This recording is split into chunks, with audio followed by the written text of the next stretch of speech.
I could really go either way because I'm running sim experience software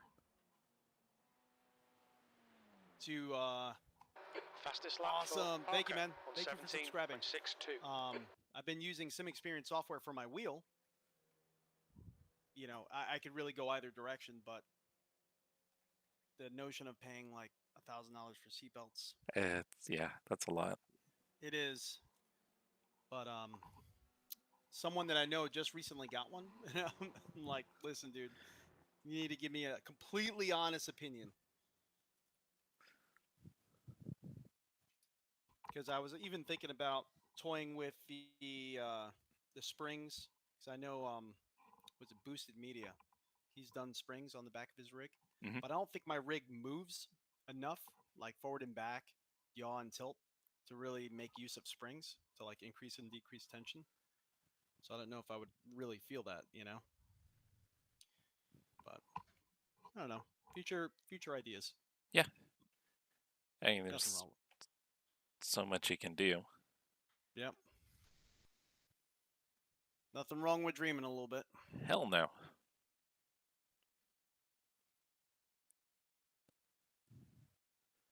All right, so we're probably going to get tossed into different sessions, I'm sure. And yeah, you're right. On the last series you ran, I'm sure my oval rating is lower than yours. Yeah, but I didn't think if it was by much. You know what I mean? Because I haven't really been in oval for a long time. The license was higher, but I don't know if the I rating was really higher. Well, they'll place you on the I rating. Yeah, so Something like I didn't really know if it we I would think have I'm been or yeah, because I think I'm like a high 1200.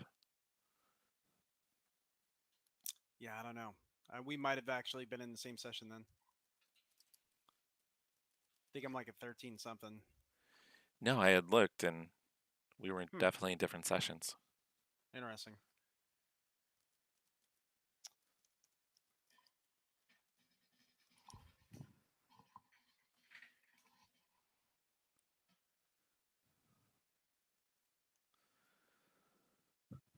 What are we racing? Everything? Everything. So we're in iRacing Week 13. We just did what's called Identity Crisis, which is something fun they do. So it was a Lamborghini Huracan GT3 car at an oval track. We got second, which is awesome. Now we're doing the touring cars. You can see right there running. Oh, no. I didn't switch it over. We're running the Honda Civic Type R, one of their new cars that they just introduced. So, yeah, hopefully it works out okay. Let's see. I'm gonna actually boost the audio a little bit because that sounded really low. Car's not really that loud. All right, and we haven't even turned any practice laps at all. Nope. It's normal, man. Right? We're just gonna throw caution to the wind. Who needs practice?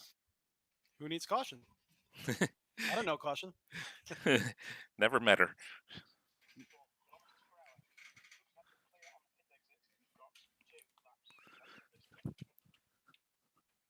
All right, here we go.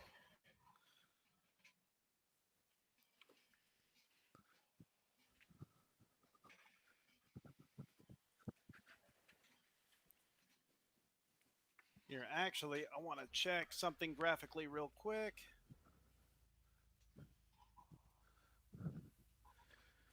I also noticed that the seat position's super close. I'm gonna have to fix that. On your rig or just the... Just in this car, because I've never driven this car. The pit lane speed limit is 64 kilometers per hour. The pit exit looks clear. Okay, Jesse, we've got 2 laps to get the job done. My iRacing volume is pretty low, so I gotta fix that. iRacing's what? My iRacing volume now is really low.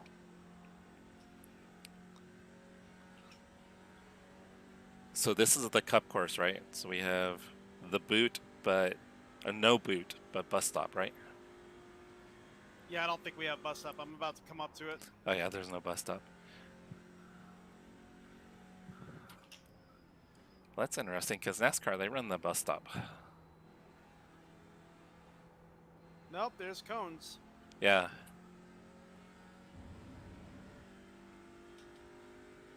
So there's going to be a lot of drafting then. Yep, and almost off track.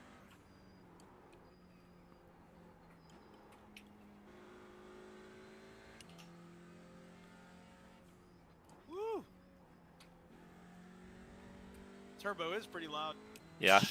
Nice little blow-off valve. Yeah, a little bit.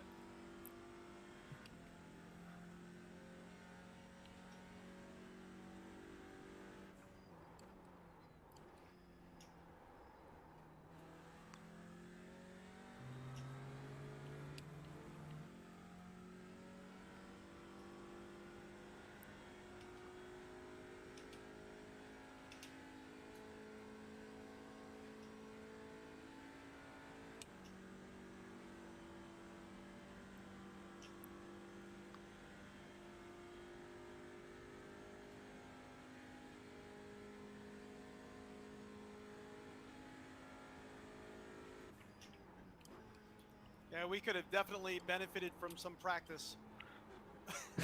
Oh, I'm sure. Yeah, we're going to do terrible here. It's going to go great. Just fine.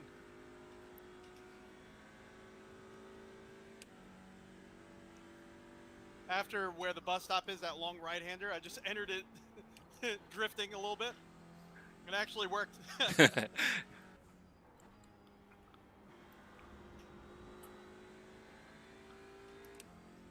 I know, I've got to be way off pace here.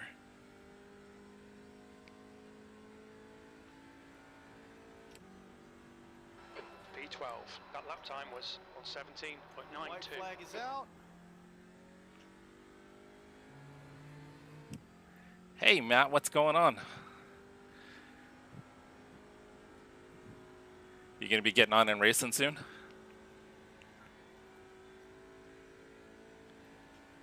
I saw you running the F1 car last night. How was it? The leader has just done a 116.00.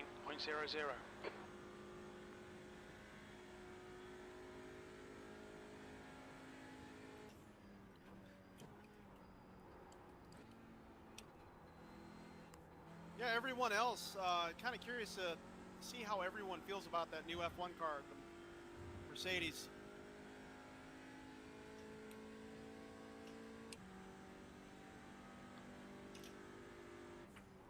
Woo, that was a big drift. Oh man, I literally went in sideways.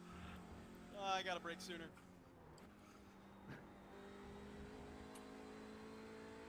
You don't need any brakes.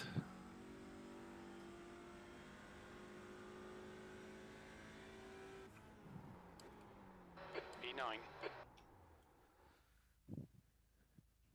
Nice drift, thank you. Yeah, I still haven't tried the F1 car yet, so it's something I definitely want to try to do soon. I was thinking about maybe trying to do that maybe later tonight or tomorrow. Oh yeah. Yeah, you gotta get in and try that. And like we were talking about, I don't know how often I would run the series, but it might be cool just to kind of get in every once in a while. Yeah, exactly.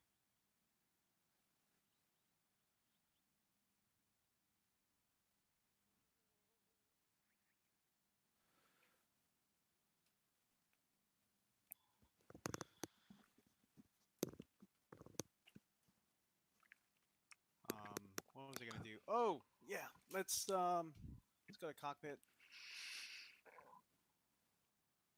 Well, I think some of the series will be A though, right? For F1. And I think you're getting a lot of drivers that, at least in the 13th week, where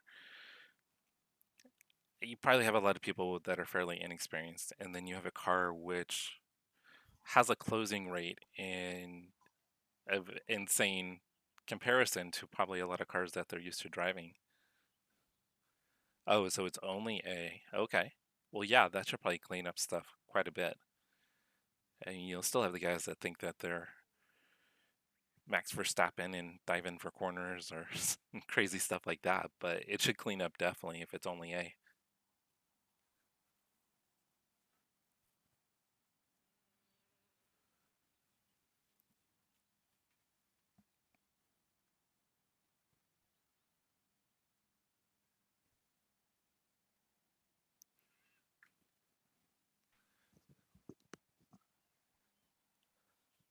What did I want to do? I wanted to do something just now.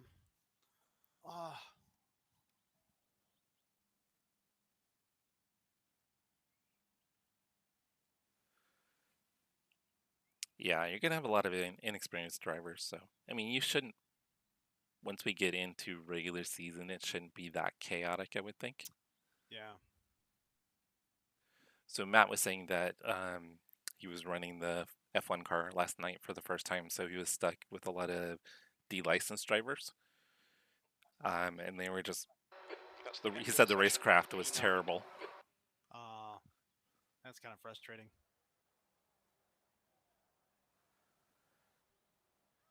Well, yeah, the car looks like it's a handful for sure. I mean, you don't have traction control and what, like 1,000 horsepower? I would assume it's easy to spin all the time.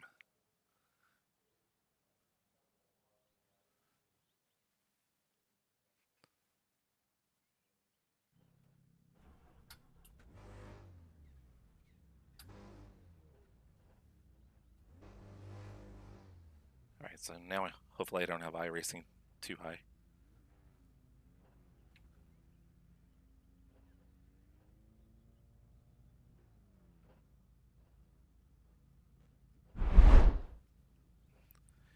So Crash, if I can't hear, it's because I have iRacing cranked up way too high. Oh no, you're good, bud. I'll scream.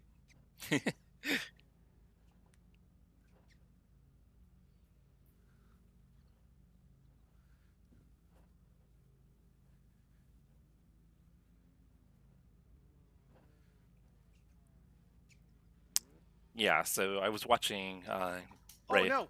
What the heck just happened? I lost all sound. Uh-oh. Can you hear me? Yeah, Matt, I was watching Crash last night, or yesterday afternoon, as he was getting a handle on it. And it seemed like he was picking it up fairly quickly.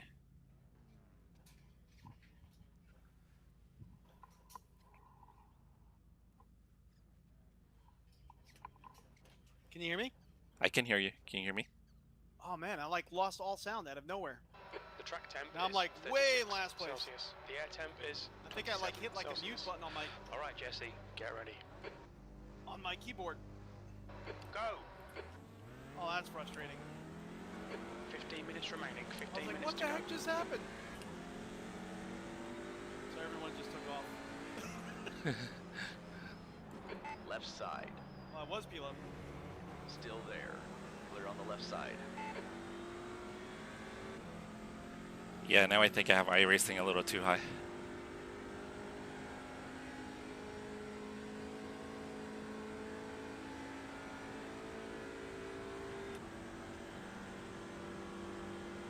Norman, what's going on?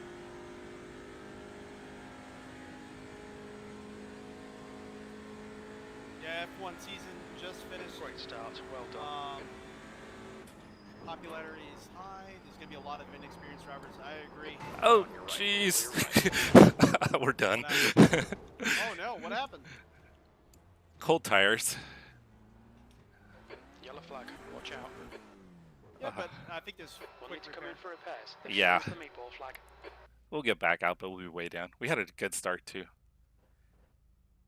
But I totally forgot about cold tires.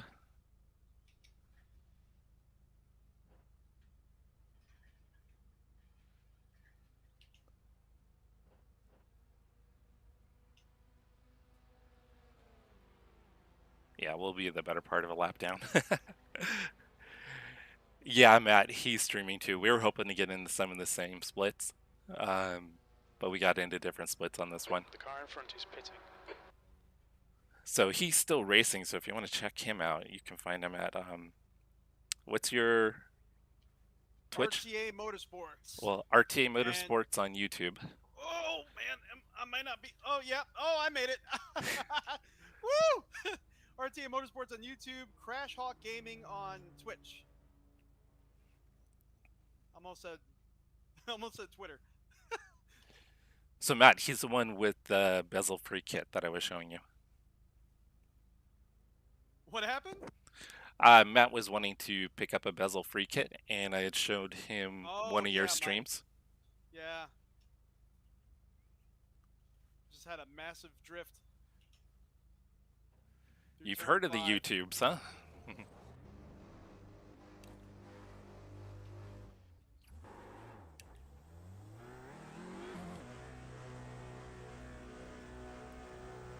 There's traffic gonna have behind. to Keep your wits really about you.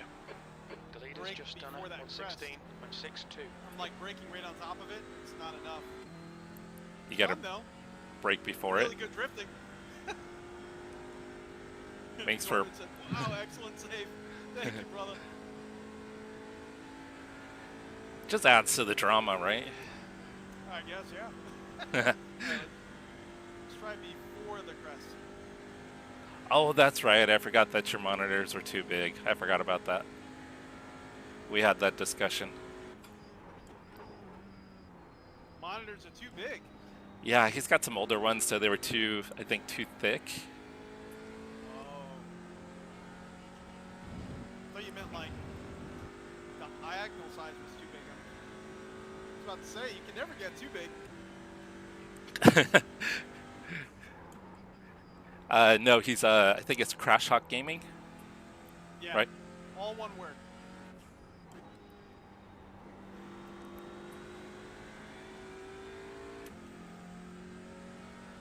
So I talked him into getting back on Twitch. He hasn't been on Twitch for quite a while. Yeah. 14th.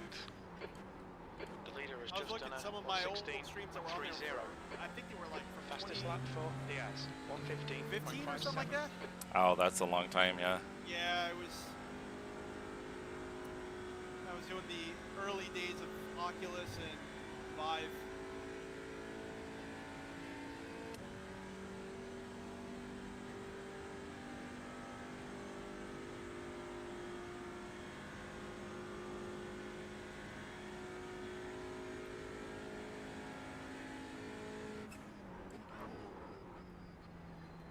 Yeah, just before the crest is that's the ticket. The gap ahead is now 6.2 seconds.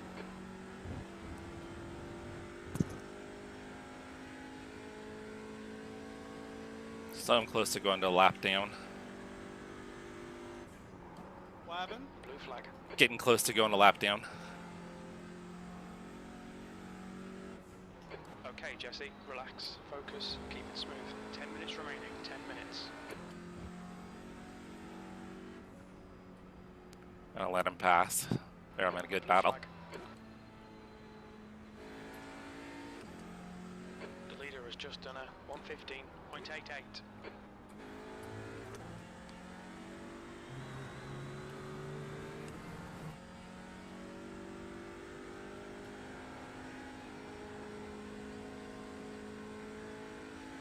Blue flag.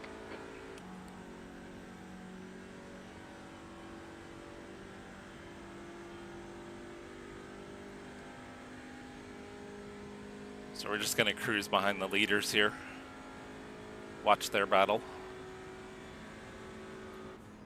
We back on track? Yeah, second just lost it and went off the track. He just hit the wall.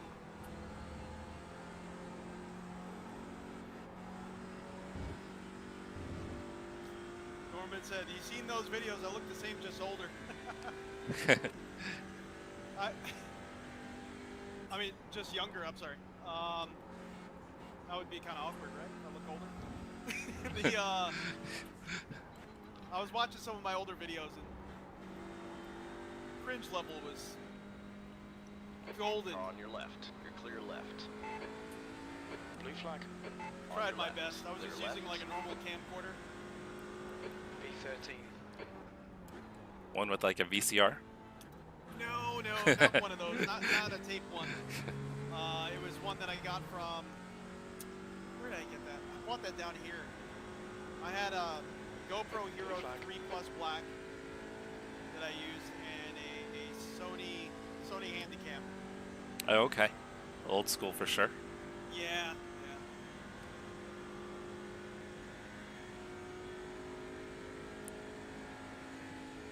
Oh, the guy's tire was rolling off the track. Yellow flag. Caution. Cap, what's going on? Jesse dragged you over to the stream, huh? Okay, Jesse, you're reeling this guy in. Is that Matt? 9.4 I think seconds. so.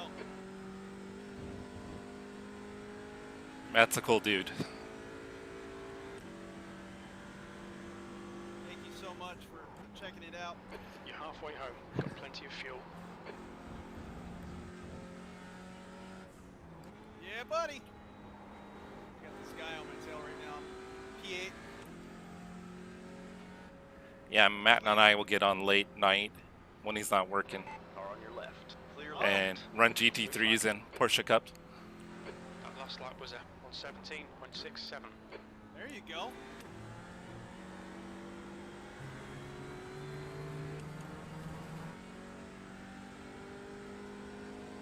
Feels great to be back above 100 frames per second.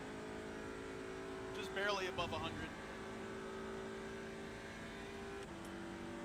I'm glad you were able to figure out what was going on. Yeah, it was just a lot of little issues.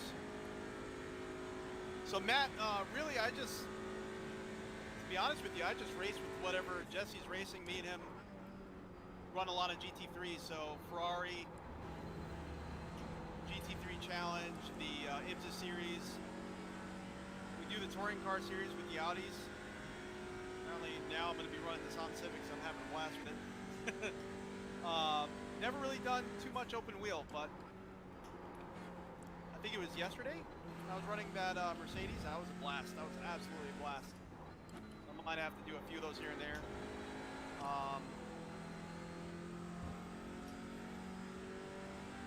I sometimes will do different things in VR. Haven't really carried into that too much. That time was lately, 117.83. to be honest with you.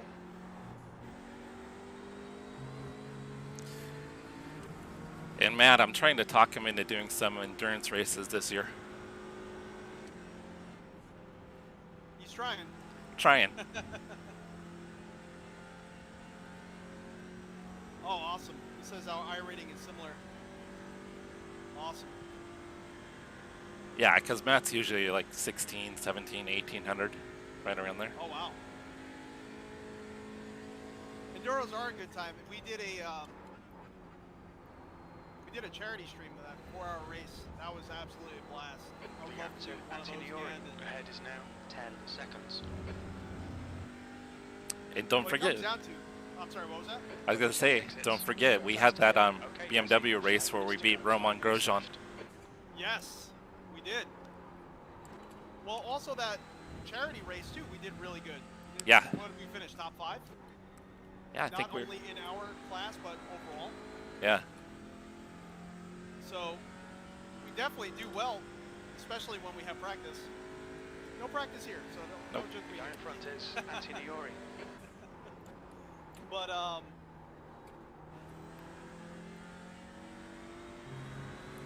yeah, I would definitely love to do another one. It's just a lot of times the start time is what kills me. Having to wake up 3 or 4 a.m. because of where we live, you know. Yeah. Looks like this guy's gonna try to overtake Dave Persol. He's on my tail. He's pushing me now. He was on my bumper pushing. Is he bump drafting? He was doing a little bit more than bump drafting. It wasn't enough to register as an actual hit, but it was very much like, get out of my way.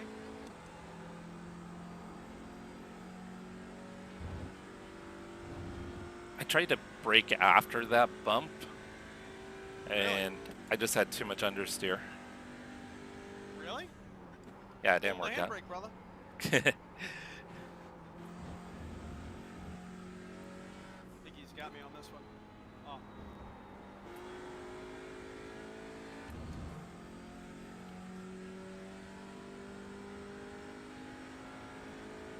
Martinez is now in the lead.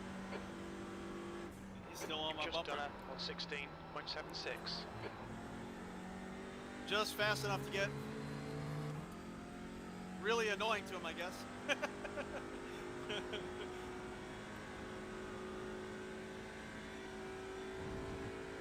What position are you running? P7. Okay.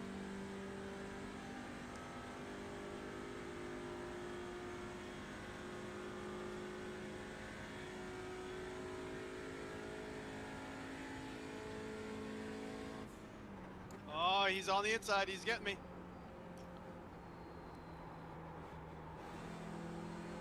Yellow flag. Keep your wits about you, mate. Push now. The guy behind is catching. Oh, oh. Blue flag. He ended up hitting me. Did he spin you? That's half fuel. You've used half your fuel. He came up on the inside. Got me. Did it feel like a racing incident? Yeah, I think so. I think he was just getting way too close and kind of just tagged me. Good maneuver. That's 2 minutes left. 2 minutes. 8th place. It is what it is. Still Clear on your right.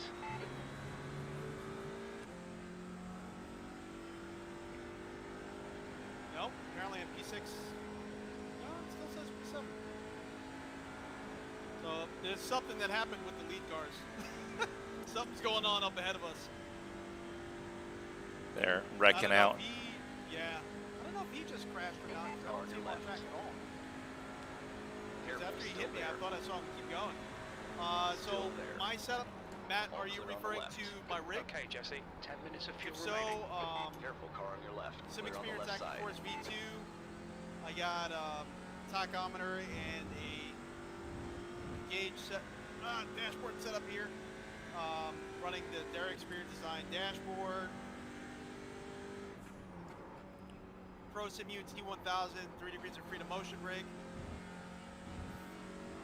What else? Husenfeld sprints pedals. So Matt, basically it sucks. It's horrible, man. It's like the worst experience of my life whenever I have to sit in this thing. One more lap to go. I just need a new chair. That's something I do need. This racing seat is tired. I have replaced most of the cushions on it with different cushions to make it comfortable again. It's one of those NRG seats. Not my favorite deal at all. Well, you said mine was fairly comfortable, right? Oh, yours is very comfortable. But also, I want to move my rig to the right, like 4 or 5 inches, to make it easier to get in and out of. Having to bump up against closet doors just to get in is a little annoying.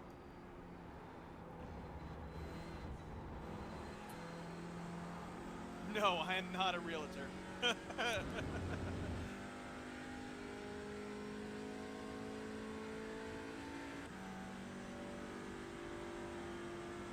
No, I work in the medical field. But this rig, I've been piecing it together for a long time. Just 2 minutes left. 2 minutes to go. But the for a motion rig, Pro Sim Mu, it's pretty P7. inexpensive Okay, for we're what done. it is. A lot of people think this rig costs a lot more than it does. It's really not that bad if you're shopping for a motion rig. Oh wow, I ended There up we go. P7. What happened? Actually ended up P7. Nice. I ended up P5. I don't know what the heck happened. Must have been a lot of crashing up ahead. But I'll definitely take it. From having all the cars pass me at the beginning and being in last place to finishing P5, I'll take it. Yeah, I think there's a mute button on this wireless keyboard that I have. And that's kind of what got me. Got it. So first I mute myself and then you mute everybody. And then I mute everything, yeah. So I Matt, was- tell us about your setup. I want to know what your setup's like, bud. Yeah, I What was were you gonna say, Jesse? Oh, I was frantic trying to figure out why my mic wasn't working. Oh no. All right, so it's 5. Yeah. Do you think you want to do touring cars again, or do you want to try the, was it the Deutsche Drifters? Let's see. Deutsche Drifters is at the same track, right? Yeah, but it's the boot, the full track.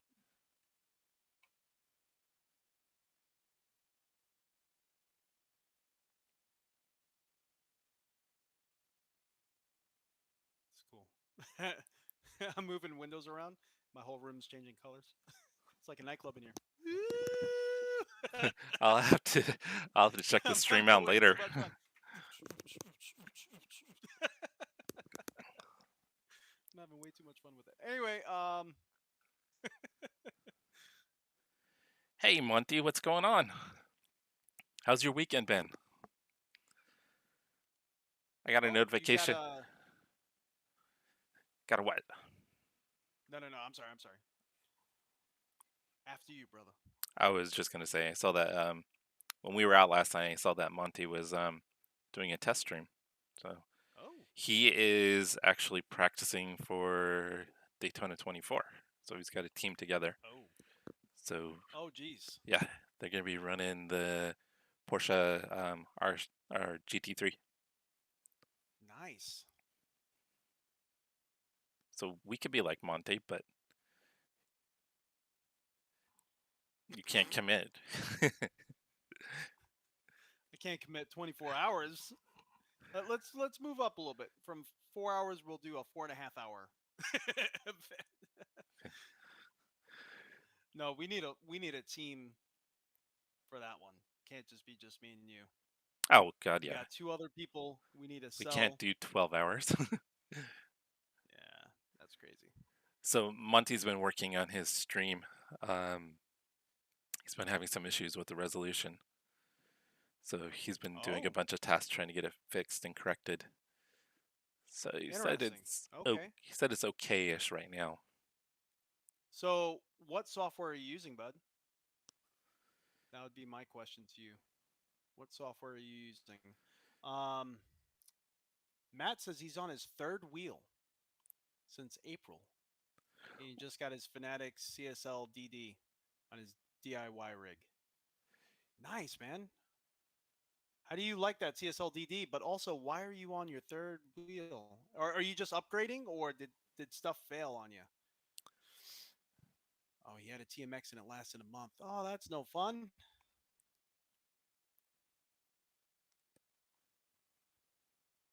So what do you want to do, Jesse? Do you want to do the 530 Deutsche Drifters? Yeah, let's do that. All right, cool. I'm going to join in now. Give us a little bit of time to practice. Change my wheel back out. Took the aggressive upgrade path. I'm with you there because I started off, I was looking at some of my like old content, the original stuff. I had a Thrustmaster T500, which was at the time like their lowest end force feedback wheel. I think it was like a 7-inch plastic rim. Can't change it out. And it was maybe like a foot wide and about 5 inches tall. It was definitely on the toy end, but it successfully got me hooked. From there, I ended up going to do the TX, and the rest is kind of history from there. Where'd you start off with, Jesse? The same one I still have. Oh, the so Thrustmaster. I just wanted the Thrustmaster, the T500RS wheel. You know, and something's got to be said to that because it's like you still got that wheelbase. You have had it for ever and a day. Yeah, I'm ready to upgrade though. Yeah, I am so ready. But it does not. It's like indestructible though. Yeah. I mean, I've never. Die and it just won't die. No. So I'm looking forward to getting the V3 pedal synced up with it.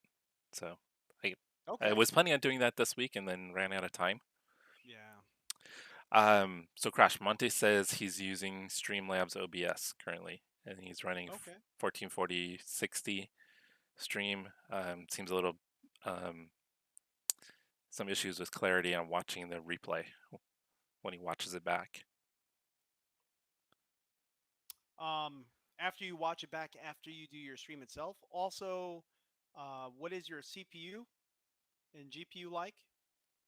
If you're using an NVIDIA GPU, especially in a newer NVIDIA, 1000 series and on up, are you using the new NVEC encoder? I would definitely use that if you can. But when you're watching your streams back, what resolution can you select? Is it going all the way up to 1440 60? Okay, so Just to make sure that your output is actually correct. 3080 Ultra with a i10900K. Oh yeah, that he shouldn't have any issues whatsoever. Just make sure you're using the NVENC new encoder. So Because there's NVENC on Streamlabs OBS, and then there's NVENC new. Make sure you're using the NVENC new. Look at your bit rate. Keep it on constant bit rate. You might want to put it around for 1440 60, maybe 10,000 or a little bit above. But I think 10,000 should be a good baseline to start off with. Your preset, just leave the preset and the profile on normal. Like, don't change anything. Make sure your B frames are at 2. What else? Let's see other settings here. And then also go to video and make sure that your base canvas and your output resolution are matching to what you want it to be. Make sure your frames per second is where you want it to be, and your downscale filter, make sure that, you know, if you have it on bicubic or trilinear, make sure you set that as well. That'll actually help the clarity in your stream a little bit. So Monty, this is my buddy Crash on YouTube. You can find him at Frank Zappa. No, That's a new fastest lap for Edwards. 150. Okay, so he thinks it's the bit rate, so he's going to check the bit rate and turn it up. Yes, keep it on CBR and then input. Start off with 10,000, see how that looks. Make sure you're not losing any packets. At the bottom, it'll tell you how many drop frames. You don't want to be losing drop frames or anything like that. Norman, your rig is insane. He started off with the large midge 30 Newton meter OSW. That was his first wheel. Crazy rig. If you get a chance, check out Norman's channel when he did his walkthrough on his beautiful rig. Yeah, his is cool for sure. Before that, didn't even know sim racing was a thing.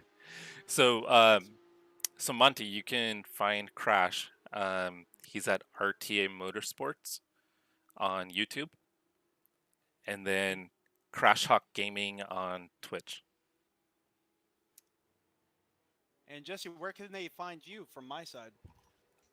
Cars and Coffees, and Coffees is COFFEYS, and you can find me on YouTube and Twitch. Kept it simple, did the same thing for both. And then Monty, I've got his page, I think, as or his Twitch account as recommended on my Twitch page, and then on my YouTube stream, I've also got a link to his YouTube channel, my YouTube stream, so you'll be able to find him pretty easy. Thank you. Of course. Thank you. Matt is asking, how long have I streamed for? I think my earliest content is like 20. Let's see when I actually streamed on Twitch, because I think that's what I did before YouTube started doing it. But I wasn't consistent with it. I was still wanting to just make videos, and that's where I put a lot of my focus, was just making videos around that time. Yeah, Monty, Ray is a wealth of information. I wouldn't go that far. A lot of trial and error. There's a lot of useless information in there too. How about that? Does that make you feel better? Too much. There's just way too much. Oh, by the way, I heard you stayed up until 2 a.m. and watched arm wrestling. Tried to. It wasn't working for whatever reason, but I definitely tried to. I like arm wrestling. I don't know why. I guess because it's a combat sport. And I used to like MMA quite a bit, and I was in martial arts, so I think that's kind of what it comes down to. But yeah, Devin, Larrett, and you ever seen the movie Over the Top? Well, yeah. So the guy that movie's based off Pit lane speed limit is 64 arm kilometers per hour. Last night we were going for the legacy hammer, as they call it. Oh, okay. So I had to watch it. But yeah. Let's see. Oh, thanks, And Monty. watch your mirrors. There's a I car don't even know how to approaching. use Twitch. This is insane. I'm trying to figure out how to go to my channel. There we go. Oh, I thought I turned iRacing down. It's still pretty loud. Leader's just done it. 146.30.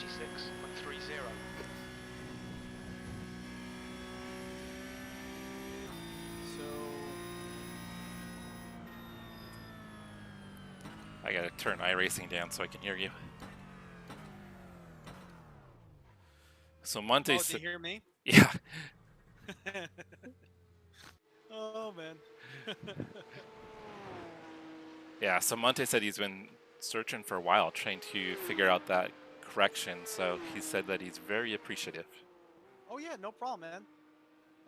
And also if you ever want to shoot me an email on my YouTube channel, I have my email address in there. It's basically just rtamotorsports@gmail.com. If anyone has any questions or anything like that, shoot me an email. I'll do my best to get back to you as soon as I can.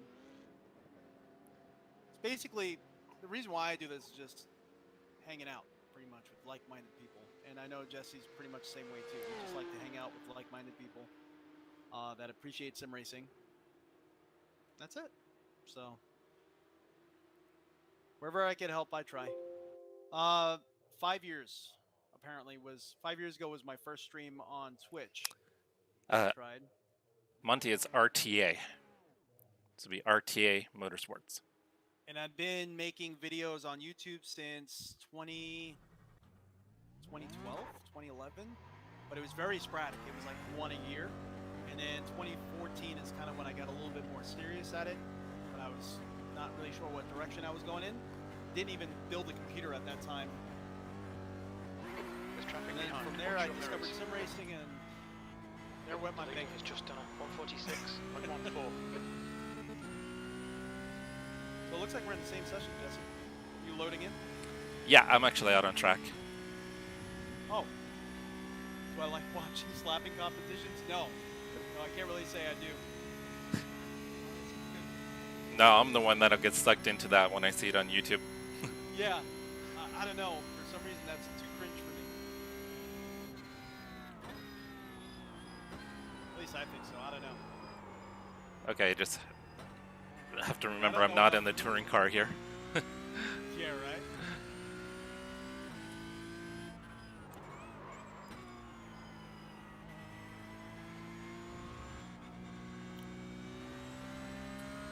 Mestizo! We were just talking about your seatbelt actuator. You gotta let me know how you like it, man. Oh yeah, we were just talking about that. Yeah. Oh yeah, this is way too loud. I gotta lower this volume down. So Monty said he's going to be that thorn in your side, asking What? questions. Oh yeah, no problem, bud. Don't worry about that. No such thing.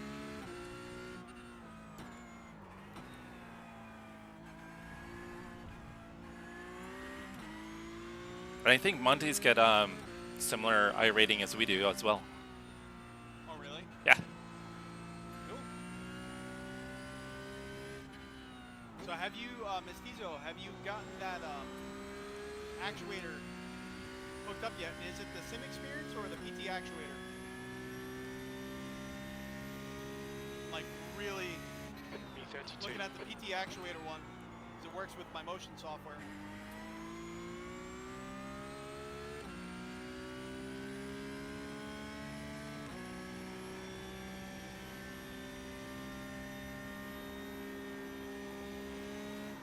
Oh.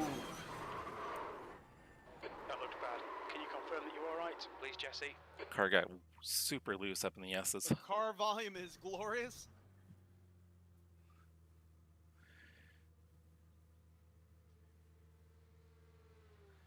Hey Monty, thank you. Well, hopefully Do you it's have pretty good a now. you've got a second YouTube channel? I saw your Instagram channel. You got a pretty big following on Instagram. Hey Matthew, what's going on? How's your night going? Oh, are you? It's freaking late for you guys, huh? What is it, about 11?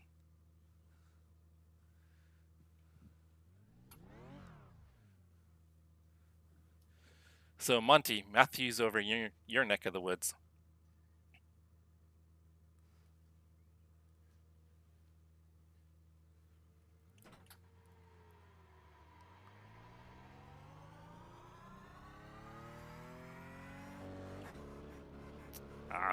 Matthew's checking on us during his lunch break. Oh, thank you, man. All clear on pit exit. Yeah, if you guys haven't check out Mestizo as well on YouTube. His rig is insane. He's been building his up quite a bit. It's like a centerpiece. It's absolutely gorgeous, and I'm very curious to hear his thoughts on those seatbelt actuators. I've been really looking at doing the same.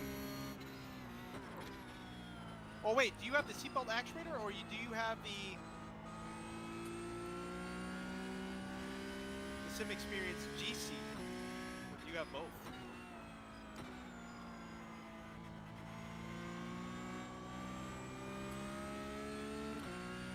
The leader's just done a 146.08.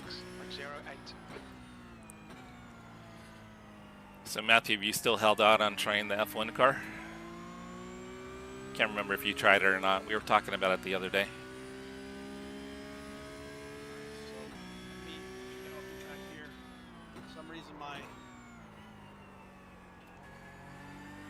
lights are not interacting the same way as they were before.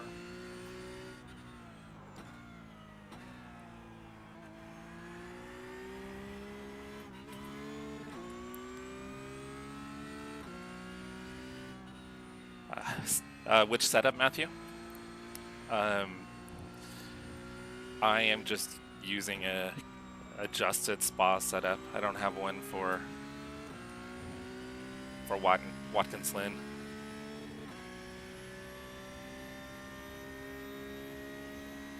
B33. Oh no, what the heck did I just do?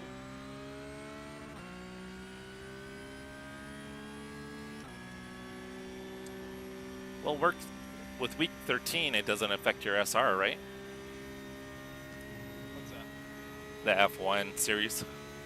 The week 13 F1 series. Oh, I hope not, because I actually ran racing. Sector 1 is 0.9 off the pace. Some like weird. I think Porsche Cup is one of the few that affects your I rating and safety rating this week. Alright, I'm gonna have to restart The leader has just done a 145.85. iRacing. I started getting some weird resolutions. I was like, why is everything like halfway off the screen?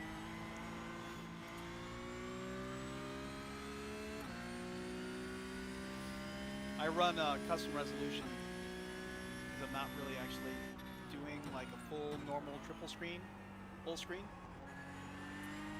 Oh, okay.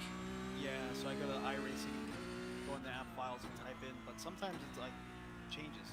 It'll run like a bigger resolution than what you were set up for.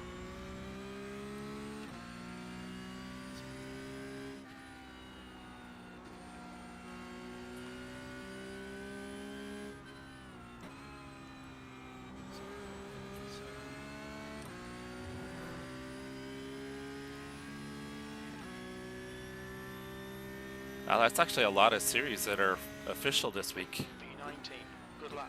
That's your quickest today. You're now. So 3.1 Norman off the pace. just said Sector 3 is Mercedes is 1.1 off appealing the pace. the F1 final. Uh-oh.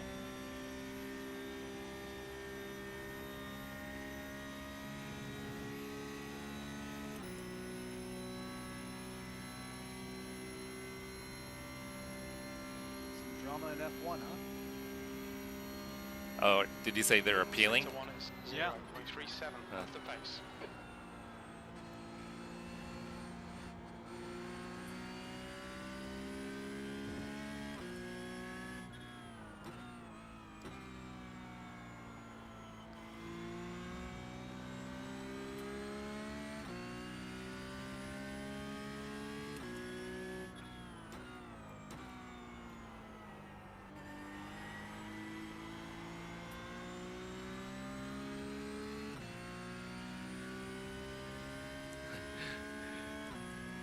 Yeah, Matt, I think that's a safe call not to touch the officials this week for sure.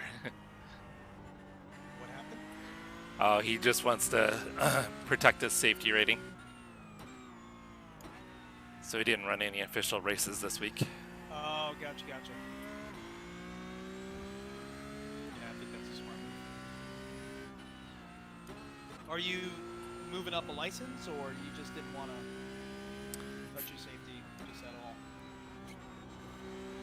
For Matt? Week 13, yeah. Week 13 is kind of a gamble because it's an official series. Some people, like, I didn't even know. 15th place. May just That's your jump in quickest and lap. start driving That puts recklessly. you 2.4 seconds off the pace. You've just done a 148.28. Are you about to get out on track? For me? Yeah. Yeah. Just registered now. Yeah, it's shown that you had joined. Hold on 1 second.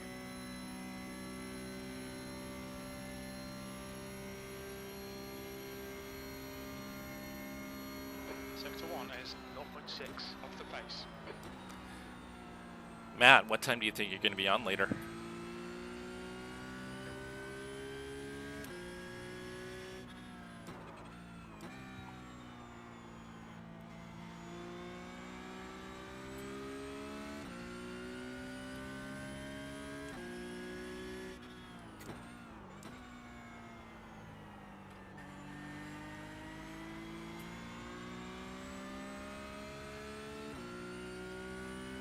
Oh, Matt said he's moving up to A license, so he didn't want to jeopardize that. Off the pace. I'm in that same boat, brother. I definitely hear you there.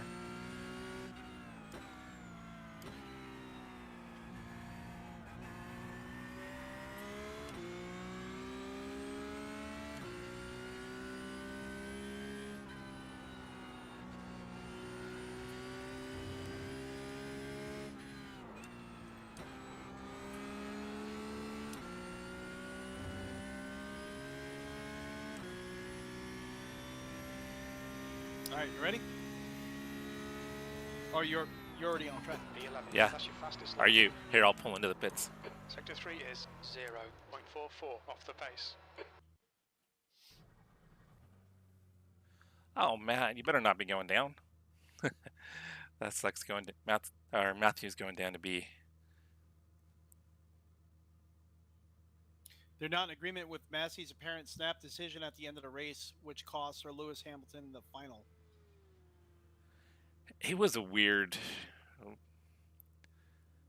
They could have gotten the cars around. The whole thing had to do with like a wave around of lap cars to Really? get the leaders back bunched up, and it seemed like they could have done it, and they didn't. And it sounded like they weren't going to do it, and then all of a sudden, right before the last lap, because they were still behind the safety car, Yeah. there was, I don't know, they were probably like 3/4 through the lap, and then they ordered the lap cars to go around to get out of the way. What? Yeah, which is what they should have done, but they should have done it earlier. It was weird because that's what they're supposed to do. Is they're supposed to get the lap cars out of the way. Yeah. And it appeared to me that they had time to do so, and they didn't. And then all of a sudden, with like 3 or 4 corners before the start of the last lap, they ordered the lap cars between second and first to move out of the way. Oh, that's crazy. So it's one of those things where they should have done it, but they should have been way earlier. So with them doing it at the very end like that, it threw the whole race off. It was weird. Yeah. Oh, I can see that.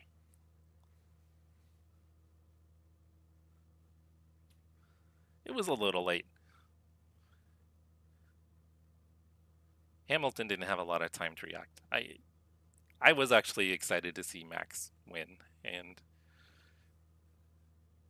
it was just bizarre. And they had the weird calls at the last race too. It seemed like it was a little bit further or closer to the start finish, wasn't it? Was it on the back straight? Or maybe that's just when they had the audio for it. Maybe that's when they replayed the audio. Because there usually is like, I know you don't watch a lot of F1, but they'll replay like the audio between the teams and race control. Yeah. So when maybe that's when they replayed the audio is closer to the end of the lap. Oh, Because gotcha. usually there is a little bit of delay, so that makes sense. Are you still in the pits or did you leave? I'm in the pits. Oh, all right. Are you on track? No, I'm just waiting. Oh, where are you? Oh, you must be ahead of me. Yeah, I'm kind of poking out sideways a little bit. Oh, okay. Here I come. But I'm gonna follow you.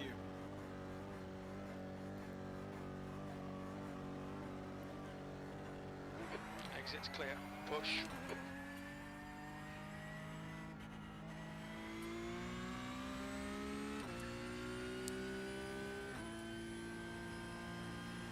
So at the top of the S's, the car's kind of light in the back here, so be careful on throttle. Gotcha. Seems like it takes a couple laps for the rear tires to heat up.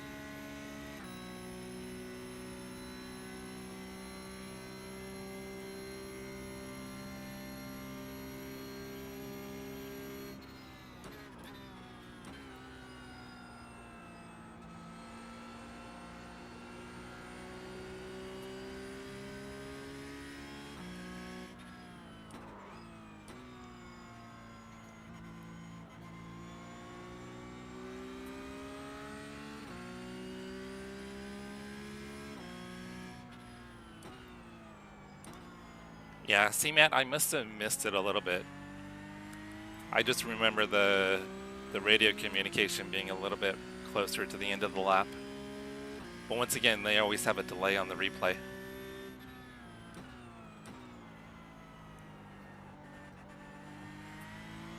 But there's been calls like that that have gone the other way that have benefited Mercedes too. I don't think there's enough for Mercedes to get anything overturned. You don't think so? No, because they were talking about the rules, and the race control, they can request that the lap cars pass, and actually that's what they're supposed to do before a restart. So if they think they can do a restart, they need to have the lap cars basically pass the leader to get out of the way, and then they get to, like, essentially the tail end of the field.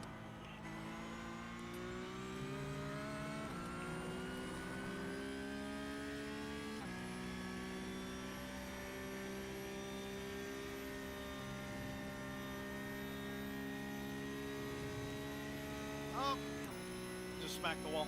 Did you? What's my take on the F1 LMP1 style seating position?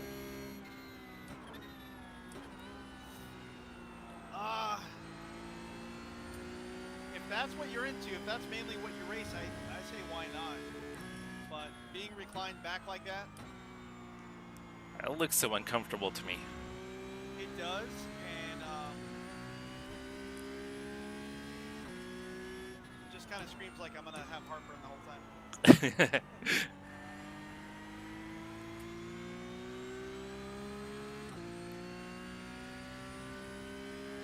But I mean, if that's what you're into, if that's the style of racing you're into, I say why not?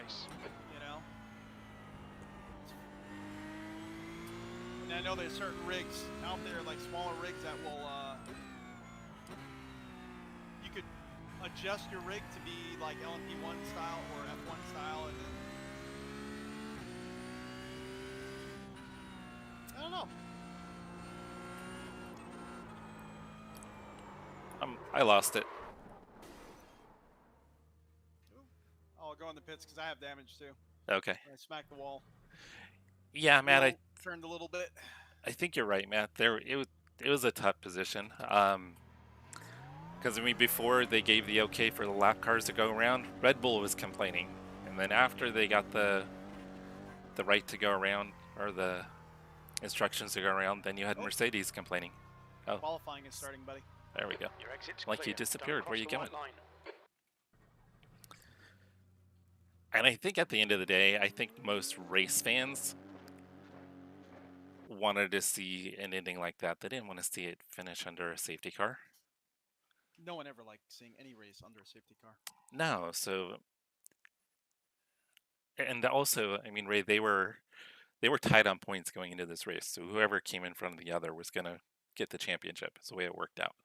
Oh, wow. So for it to come down to a last lap battle versus being under a safety car, Yeah. that's what the fans want to see. That's how Yep. it should turn out. I mean, maybe it didn't go Mercedes' way, but I mean, if Kind of anything, is what it is at that point, you know? yeah, I mean, it's about putting on also a show for the fans.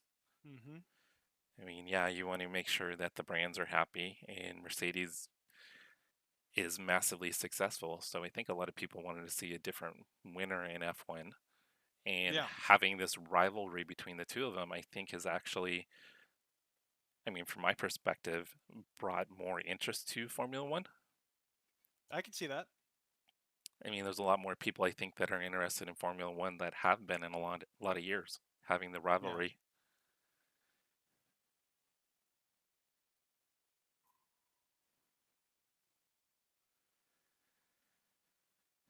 It's so hard to make those calls on the fly, though, Matt. I mean, like you said, I mean, they're kind of darned if they do, darned if they don't. But I think it was the right call. I mean, if I was a Mercedes fan, I'd probably be pissed. But I think for racing and the entertainment value, and to probably get this rivalry going and kind of kept up to draw more fans in to the F1 base, I think it was the right move. And if they felt that they could get the track cleared safely and still be able to get a lap of racing in, that was the right move. It sounded like if they couldn't get the track cleared, it wasn't going to go back. So I think they just barely got it cleared with enough time.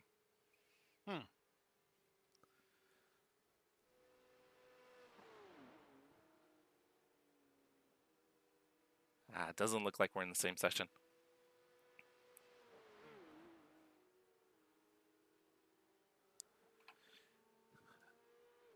So it'll be interesting to see what happens next year because the whole rules package is changing. Oh, really? Yeah, so the goal, because you have basically you have the teams with a lot of money and they have the better equipment, and then you have the teams with still a shit ton of money but with inferior equipment. So what they're trying to do, because F1 has always been just, hey, throw as much money as you want at it, and whoever can throw the most money at the cars and the development and the engineering and the technology is going to have the more superior cars. Whoever's had the most money basically has the best cars. They have the best drivers. That's the way it's always worked. So they're not completely turning it into like a stock series by any stretch of the imagination, but they've changed like the budgeting structure and kind of set different guidelines to make the cars more on at a similar level essentially, and teams at a similar level, so other teams can try to be more competitive. Because right now you have literally two drivers, three drivers that really have a shot at winning a race unless there's some weird fluke, which there actually have been this year. There's actually been some really bizarre races where people have won that probably shouldn't have won, which has really made it it's really made it entertaining.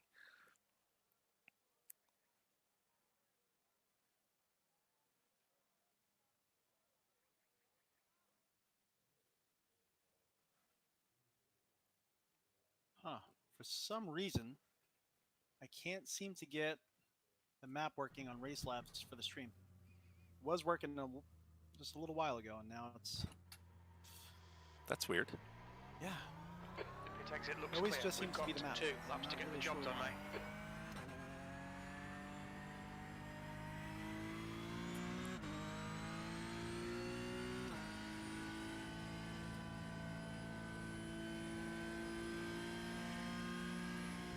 Yeah, you're right, Matt. And I'm sure there might be some rule changes that come out because of this. Maybe. But also the nice thing that's kind of involved too is you have that human element of being able to kind of have an impact on a race.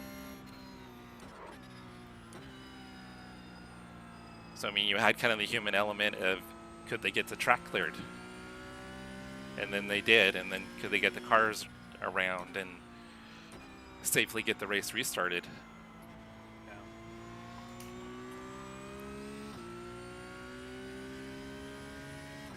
Let's get this qualifying done.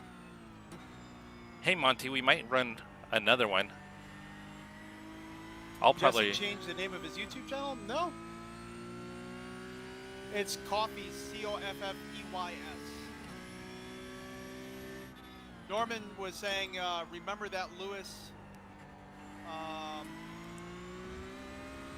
built up a 15-second lead before the accident.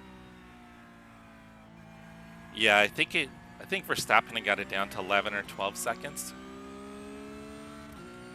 Well, what's up, Sky? How you doing, man? How's everything going? How you liking the new updates in iRacing?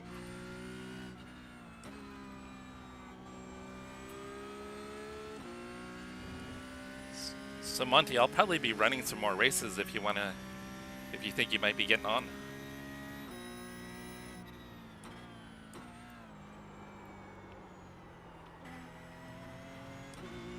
I was completely in the wrong gear for turn 1. I lost so much time. I heard that beep, beep, beep, beep.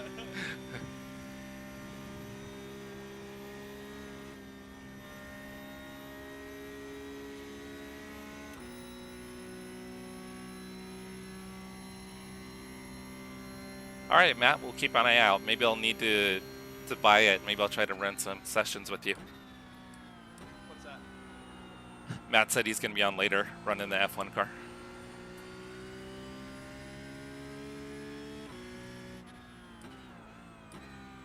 Where are they at now? What track are they running at the moment? I have no idea. Hockenheim? I'm not sure.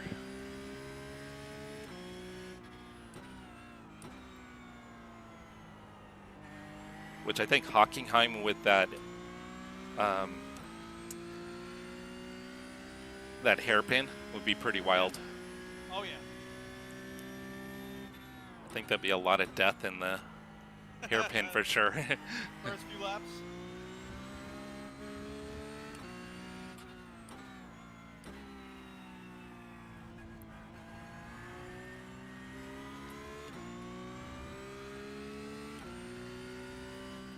Oh, I'm not paying attention.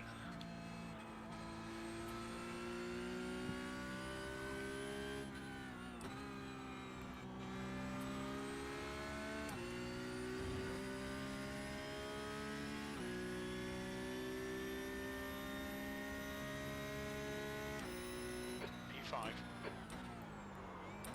Oh, I did it again. Mind these track limits, please, Jesse. I keep reading the chat instead of paying attention to Yeah. my qualifying. The same thing. The leader has just done Yeah, I think 1:25, turn 1 3.6. will be a mess for sure. No, it's all on me. Don't worry about it. It's me not paying attention. Well, the thing is, we kind of have fun. Yeah. With everybody, you know.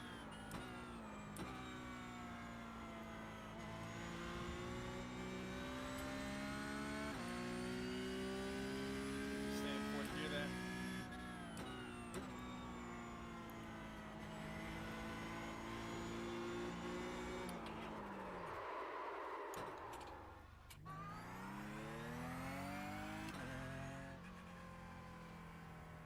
Are you using baseline setup, or you actually put a setup in? No, I don't have a Watkins Glen setup, so I'm using Spa.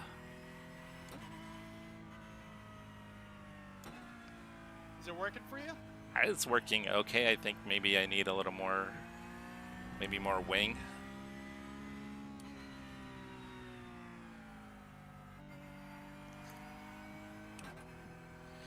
Yeah, Matt, I saved it. It was messy. I'm not even sure how I lost it there. I think I just tried to take too much speed in.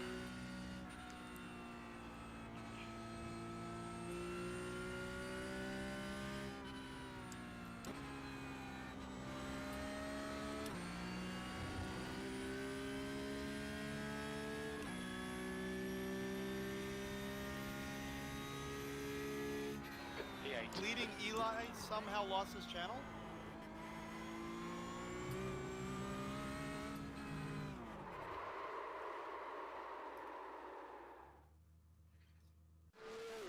I don't think I have that one, Matt.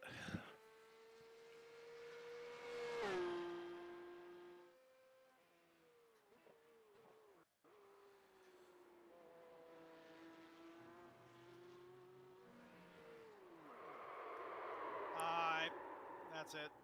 I just ruined that lap time. Or did I? I don't think it gave me a off track for there.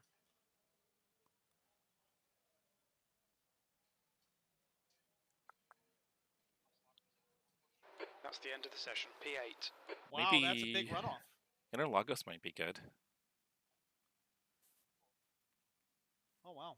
How many people are in this? How many people are in your session, brother?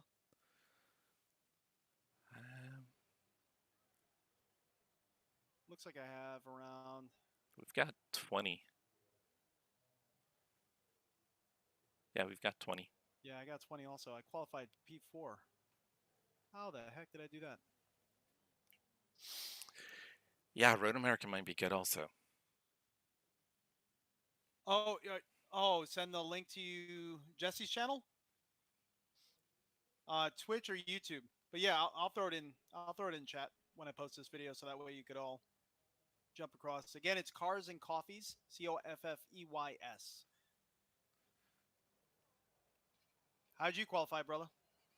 P10, but only 10 of us qualified, and I totally screwed up in turn 1 both times. Oh no. Not sure how much fuel we need. I think How long is 11 this race? gallons. I think it's only 15 minutes. Oh, yeah, I didn't adjust my fuel at all. I just... I have baseline setup. no... Yeah, I don't know what I'm going to need. What does it say that you have for fuel? 29.1? No, I'm sorry. 14.5. Oh yeah, that's probably way too much. I'm just going to set it at 10. I don't think that's enough, though. Matt is saying we need 35 liters. Here we go. Good luck, brother. Oh.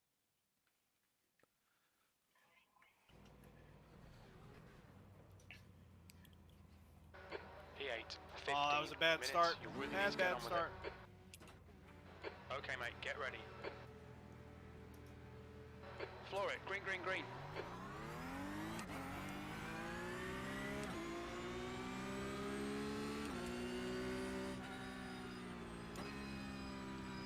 Easy car on You your get left. off the start okay? Yeah, Easy. Hold your line. What position are you in? Hold your line. I started P10. Hold your line. Clear left.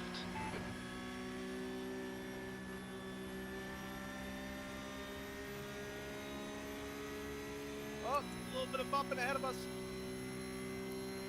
All right, Jesse. Decent start. We can build something from here. Car on your right. Hold your line. Easy. Hold your line. Clear on your right. On your right. Hold your line. Careful, you're in the middle. You're clear left. All clear. Oh, Left side. that guy came in and he held it. I didn't think he was going to hold that line.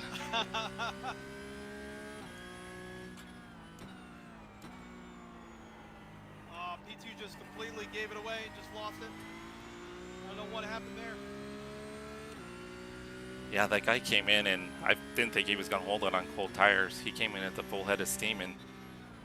On your right. All clear on the right. I was losing it, guys. Car on Back your from left. behind. All clear on the left. I thought he was going to do what that guy just did.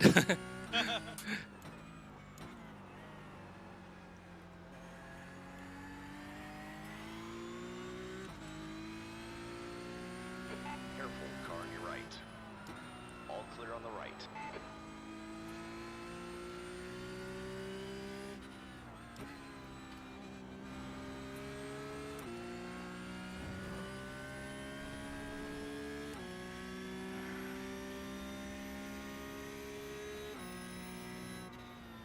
Seventh position.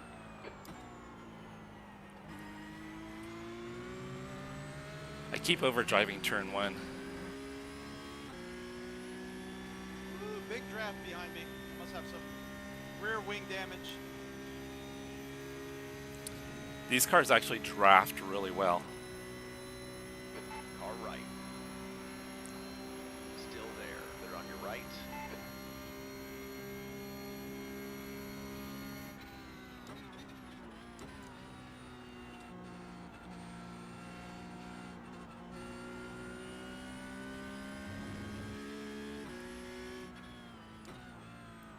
We actually have some 991s in our session.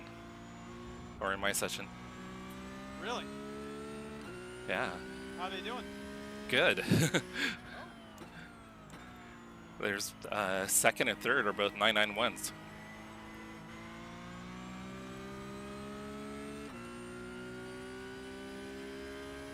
I've heard there's not a huge difference between the two as far as overall speed, but I think you really have to know how to drive the 991.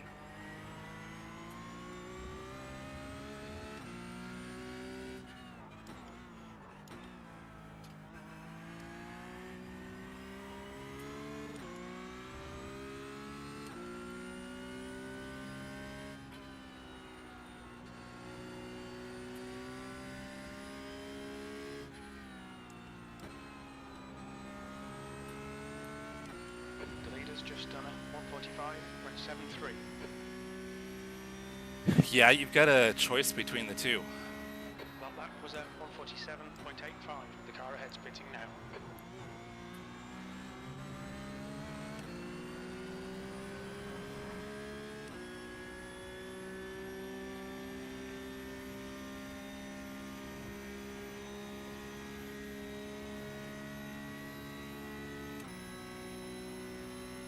Oh, he's got a huge run on me. All right.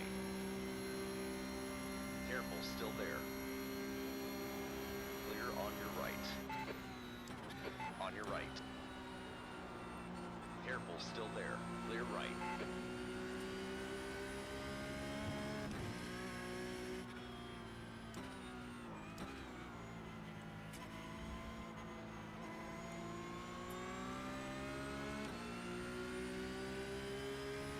All right. Still there. Clear on your right.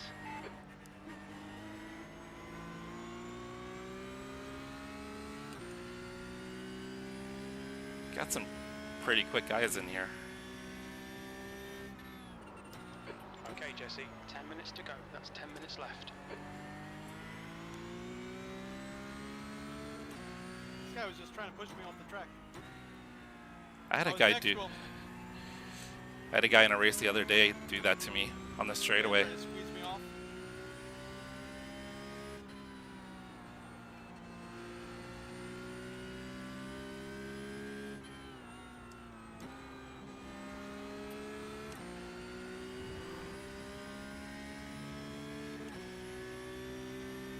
Stick to the plan. Don't be intimidated here. P8.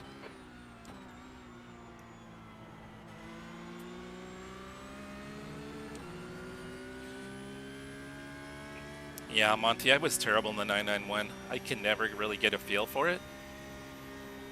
But yeah, I think it's one of those cars, if you can master it, it probably improves your racecraft a ton. But the 992 for me is much easier.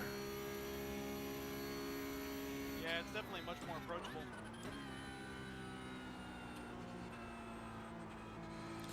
And it's still a fairly difficult car to drive, but much easier in my opinion.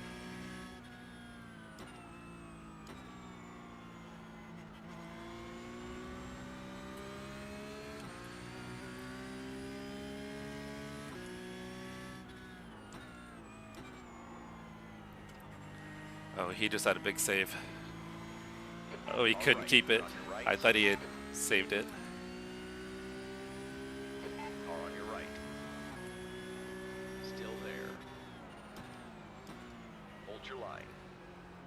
Clear right. Bad luck, Jesse. Come on, don't let him get away.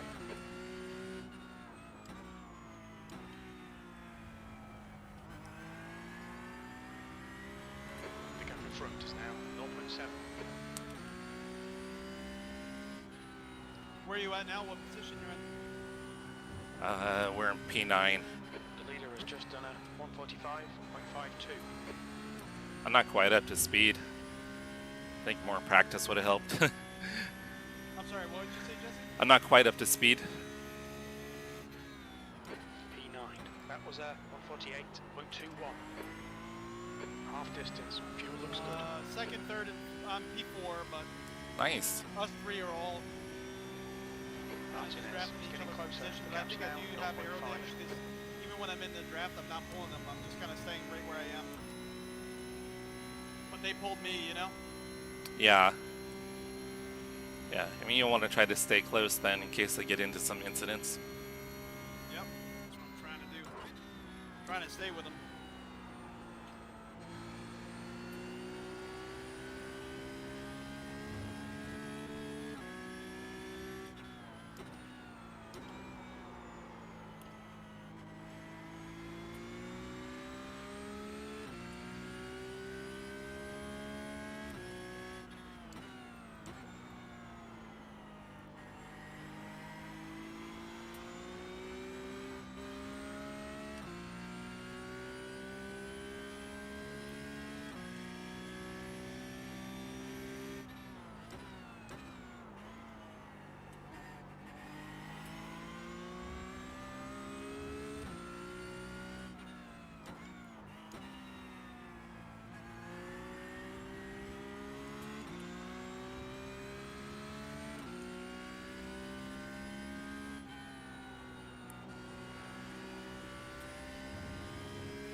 You've just done a 147.24. Good lap. That's your best in the session. And I just blew turn 1 again.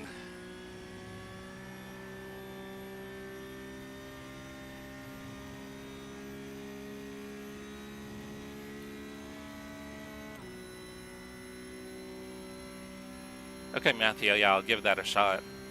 I think it's at 45. I've got to adjust the brake bias to 44. You get a little better rotation on the car.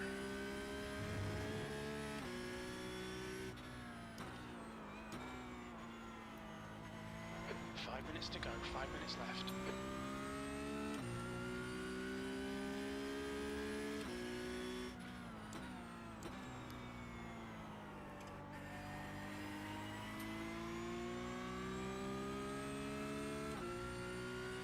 So this setup does feel more stable than the Spa setup. I switched over to Road America, Oh yeah? I'm still on the baseline. which I'm sure is fine. It's probably not a massive difference.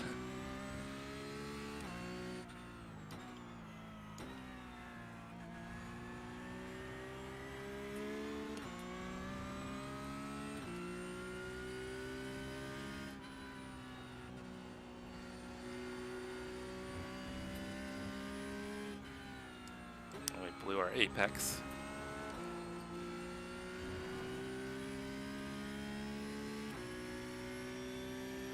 Gap to Martinez behind is now 1.1 seconds. 8th place.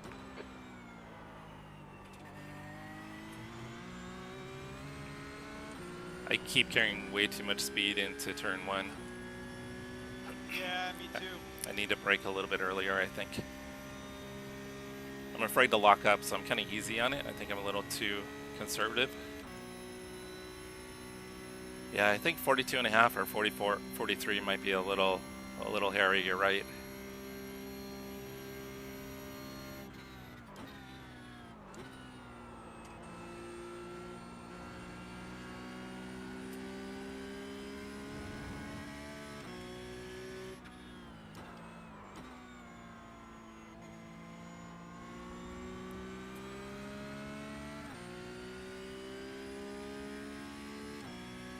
These guys are unfortunately starting to pull away from me a little bit.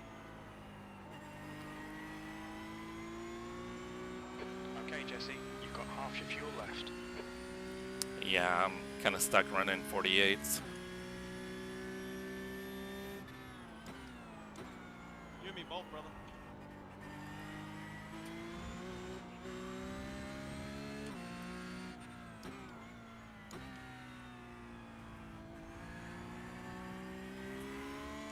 Probably should be running low 47s, probably.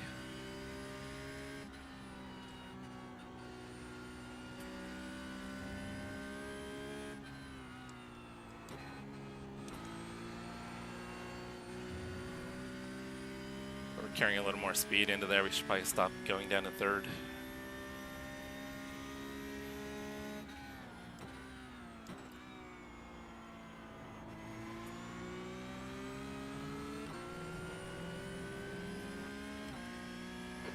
To go, 2 minutes.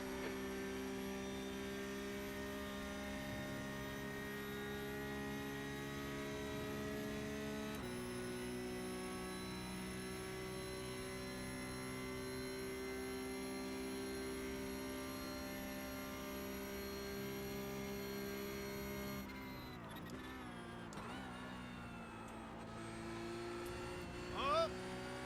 The guy that was trying to squeeze us off track had an incident. Okay, Jesse, we've just cut the track. Was he in front of you? Did you get by him? Yeah, just got by him. But, Nice. he's back on track minutes though. of fuel 2.2 remaining. seconds back. See if I can hold him off. Oh, I just been the turn big time. Watching my mirrors.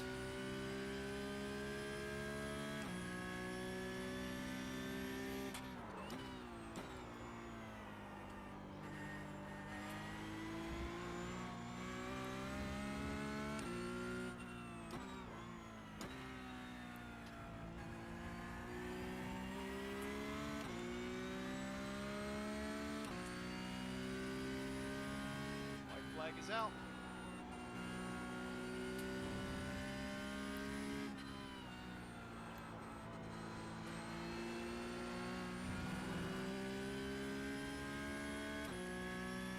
The car behind us had an issue.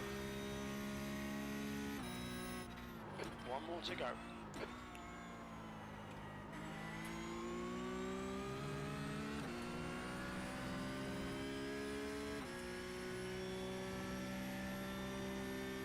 He's pulling me hard on the draft.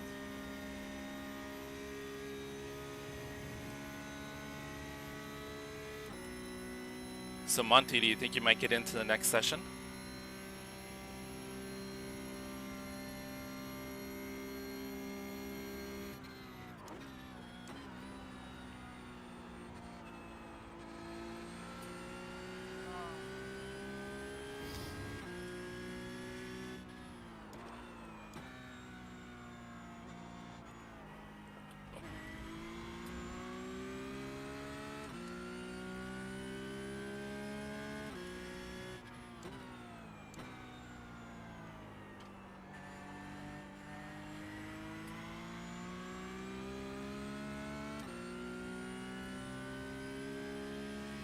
Easy, car on your left.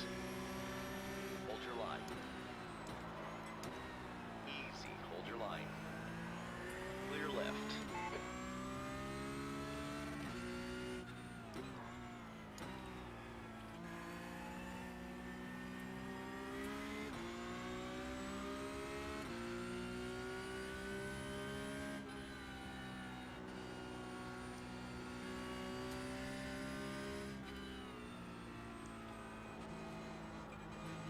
Car on your right.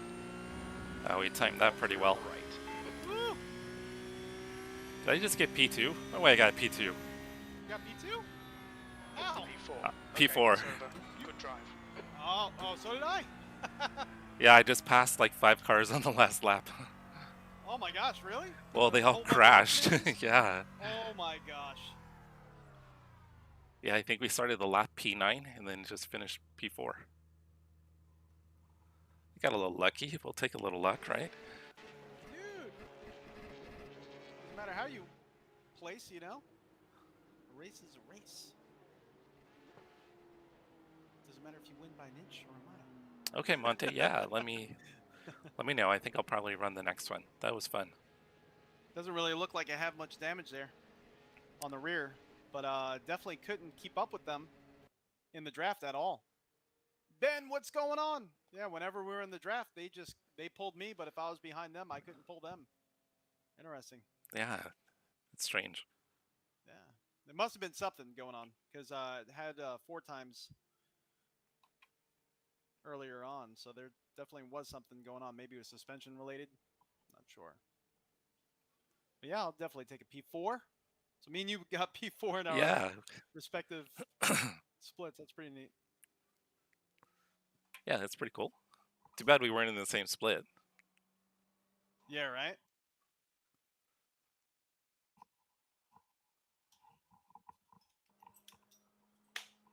All right. So you're going to have to call it quits for a bit?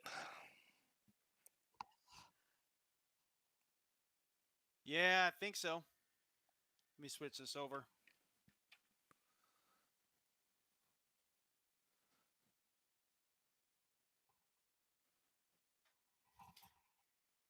Yeah, I'm thinking I'm going to have to get going.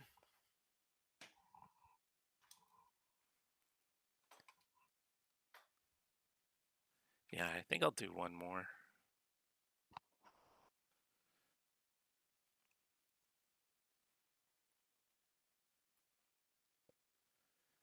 Monte said he might try to jump into the next one.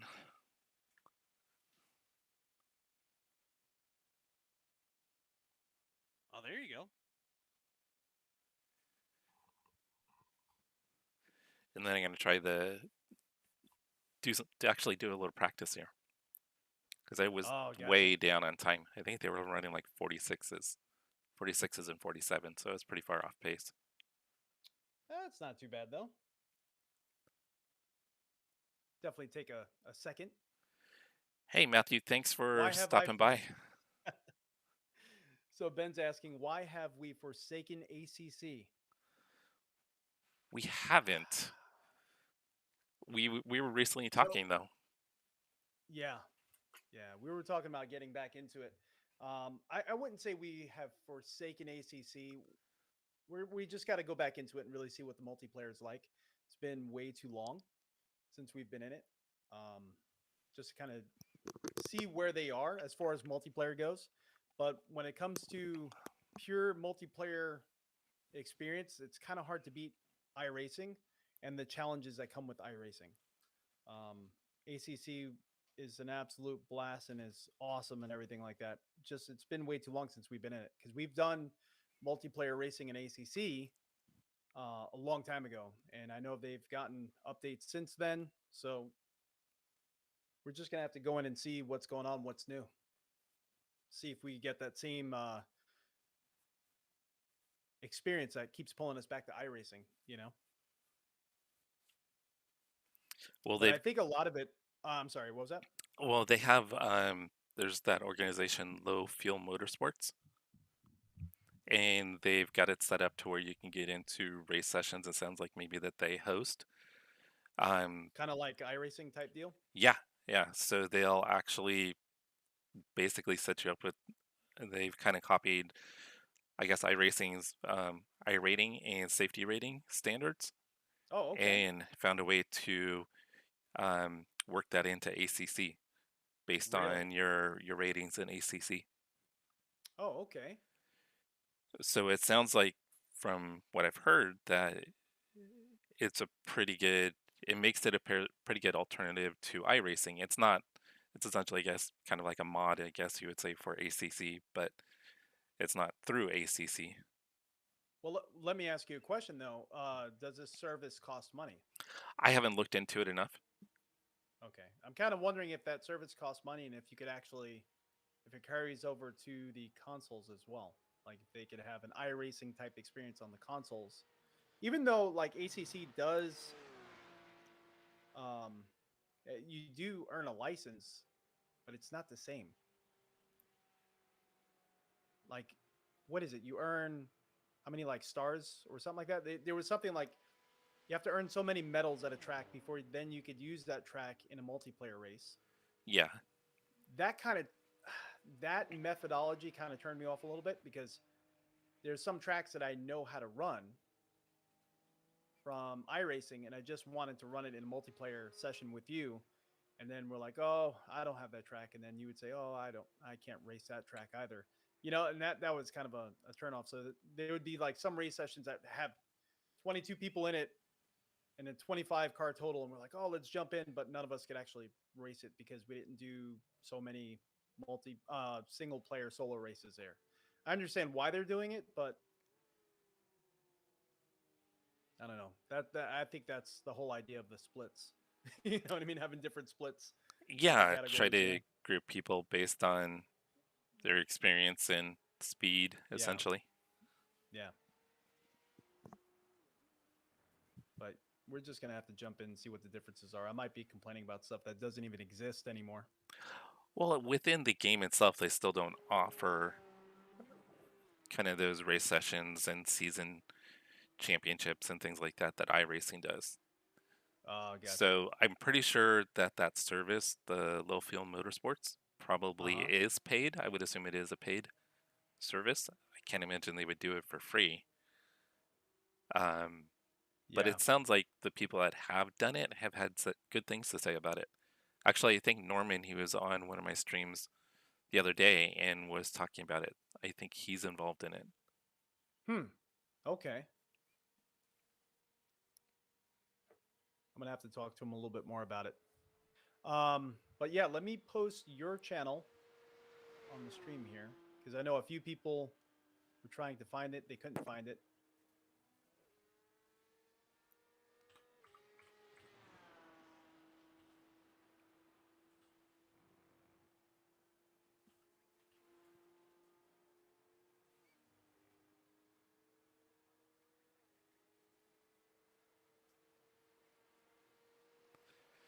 You're So almost at 150 subs, man. Oh yeah, nice. Mm-hmm. I'll be famous like you soon.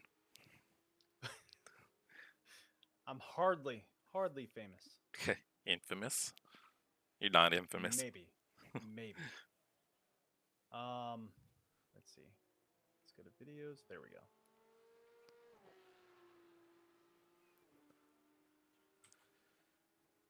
Oh, I've been meaning to tell you on my Instagram, I recently got selected for and approved for monetization. Where? On Instagram? Yeah. Wow. Yeah. Where, So I get how many followers are you at now for Instagram? almost 9,000. You got to teach me how to do Instagram. And you can teach me how to do YouTube. Oh man, just And then- don't do what I do. Then you'll be successful. Yeah, it's just consistency with YouTube. That's the main thing. And a lot of it too is a lot of the videos that New fastest seem lap to do from well on my Alan, channel 154, are all those that 94. are informational. You know, that's Yeah. people want information when it comes to YouTube. So all my review videos seem to do really well. I think my Driving Force GT video is just about to cross 300,000 views, and TMX Pro around there. But then if you go to just like a video that I really liked making and I poured my heart into making, where is it? Let's see if I can find it.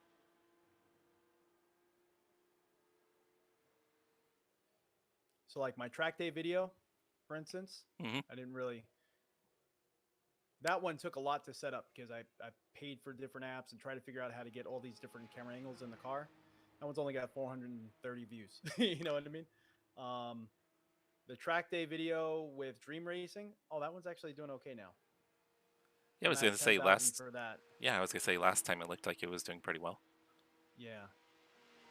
But, you know, they're not great when it comes to streaming yet. And I'm kind of still trying to figure it out because I love streaming and I love interacting with people.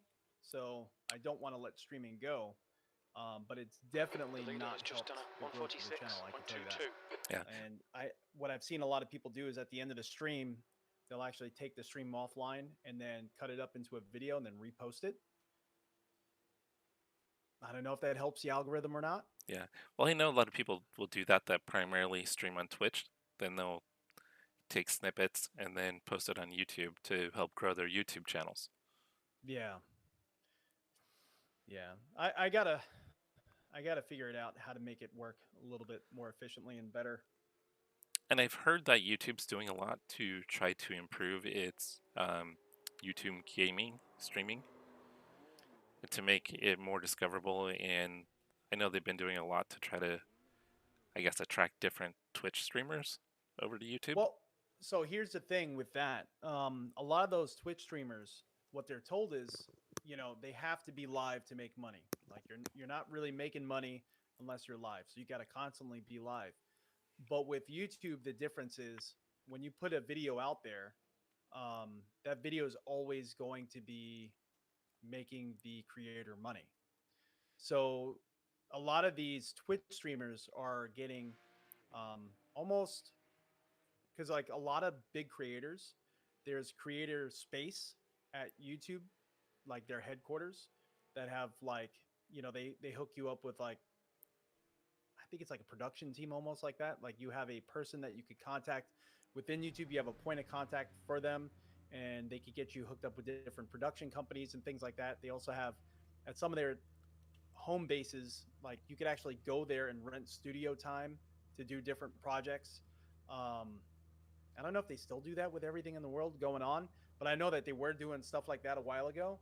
So a lot of these Twitch streamers, they're big, they have huge followings, and they don't want to live stream as much. They want to start producing content and get creative with their content and produce like, you know, videos of some type. Yeah. And the notion of that they don't have to be live all the time for their content to make money is pretty appealing to a lot of them. So a lot of them are actually going to be stepping away from live streaming as much, just to actually produce content and, you know, start tickling that creative side that they want to.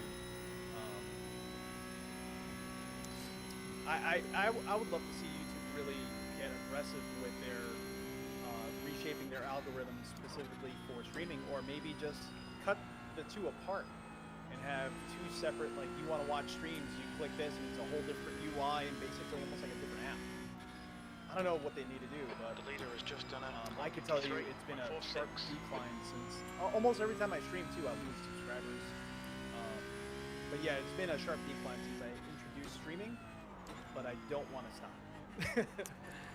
Yeah, which is interesting because I mean a lot of people are going to subscribe to you because they found you through sim racing and sim racing reviews and equipment and product reviews. You think that they would be interested in kind of getting to know you a little bit more through the live streams, and that they would probably be involved with stuff like that.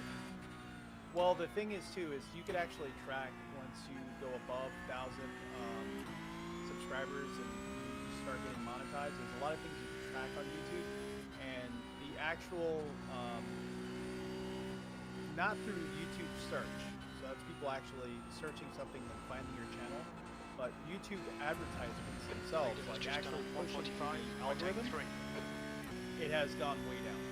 And there's a lot of videos that have, like, for instance, one of my recent videos, the Chimera Racing CR5 dashboard, I thought that would do pretty good. It is a niche product for a niche hobby, I understand that. But when I put that video out, I definitely worked really hard on it. It's almost entirely only viewed by people looking for that dashboard. It's not YouTube actually pushing that video out as they used to through their algorithm, pretty much. Like, you know, suggested videos, next video, stuff like that. Kind of fallen off that. So with YouTube, you got to make content pretty regularly and pretty often to kind of get within that algorithm to start having YouTube actually suggest your videos to like-minded individuals who are maybe looking for that, or, you know, they fit the algorithm's sort of mold of maybe this person will like sim racing. You have to produce content often, and almost YouTube is treating streaming like as if you're not really producing content. So I've noticed since I've been streaming on YouTube more regularly, because before it was super sporadic, because I was primarily just doing it on Twitch, but I noticed it's been like a week and a half or something that I've been on YouTube kind of regular, that my views of other videos have gone up. Interesting. Okay. So I'm getting more interaction with my other, I mean, my regular car videos and stuff, like when we're at car meets or drives or things like that. And that was another thing I was kind of curious about too, was did I confuse the algorithm because I was doing one thing for such a long time and then I switched, and now it's like it doesn't know how to basically promote the channel, you know what I mean? Yeah. It's like you fit into a gaming category and now you know, even though it's still gaming, but I don't know. I don't know. But Ben is saying don't sleep on Facebook gaming. Example, if you're a member of a few iRacing Facebook groups, each have thousands of members. Every time you go live or even post a video, every member of these groups in your group gets a push notification. Really? That might be something to look into for me. And then with Restream, I could easily do it. Thing is, I would have to create a whole new Facebook account because right now, I don't want my personal Facebook account being Well, associated no, with sim racing. you would just create a page. Can you do that though? Because I know what Facebook's always crazy about that it has to be your name and No. it's You can create a page off of your primary. I Oh, have like okay. multiple pages set up for business, Oh, okay. so they don't link back to my primary Facebook. Interesting. I didn't So know. within I like didn't the know that. Facebook app, and then they have like a business app. Yeah. You can interact with the different pages separately. Huh. Okay. Yeah, so you could set up a page. You wouldn't want to do a group. You probably want to do a page so that way it's more forward facing and everyone can kind of find it. So you could Okay. set up an RTA Motorsports page, and it would essentially be kind of like a business page where then you could do post and streaming similar to what you do like on Instagram.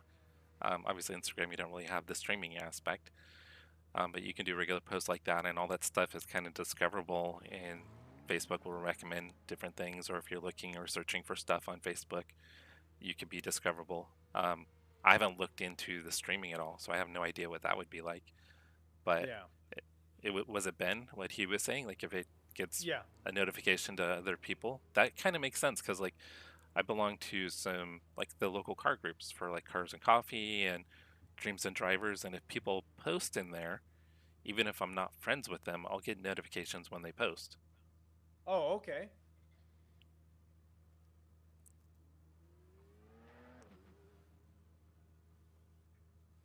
Yeah, so I wonder if maybe as a page, if you followed other pages or groups, it would allow that notification. Yeah. It's definitely gonna have to be something I need to look into and research a little bit more, or just do it. Yeah. Do it.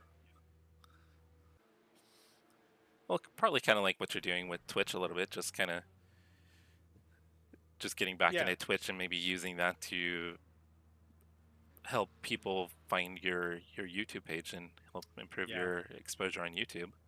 Because I mean, it's a different audience there that may not find you, and that's a way of finding that audience and be like, because I mean, people that are going to be looking you up on Twitch, they're going to be into sim racing. That's the whole reason they're going to be looking at your channel. And then if they're seeing that you're doing reviews, then they're going to be like, hey, I can tune in and watch, and they'll become more invested, I think, probably in your channel over time. Yeah. So Monty's actually out there on track practicing. Uh-oh. I'll have to go out there. I'll go out there and wreck him. So you're gonna stay on? Yeah, I'm gonna stay on for a bit. I'll probably do one more race and then probably do dinner. Then maybe get on later tonight. Okay. Alrighty. I might get on later tonight. I'm not really sure. It depends if I'm allowed. But, everyone, I'm gonna call it here. I do have to get going. Everyone, join in to Jesse's stream either on Twitch or YouTube. I posted his YouTube link in the chat there, and it's Cars and Coffees, all one word, on both. So definitely check him out in either place. You can continue seeing the racing, seeing him possibly wreck Monty. It'll be unintentional for sure. Wink, wink. a race incident of sorts. Everyone, stay safe, stay happy, have a great weekend. Catch you all next time.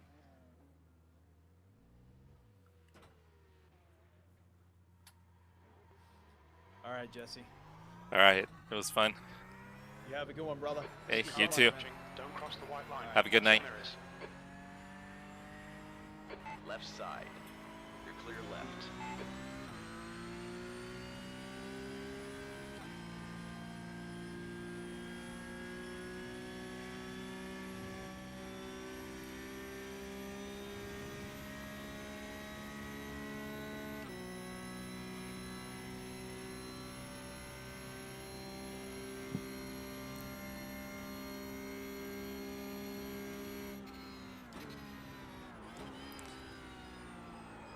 Carried way too much speed on cold tires.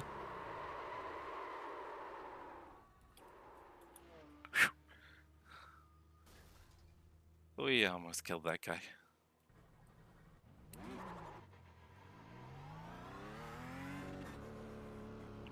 Pit exit's clear.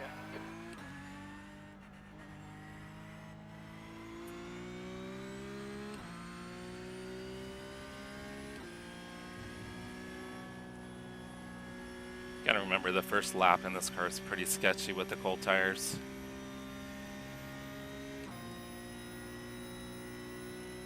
Gotta take it a little easy the first lap.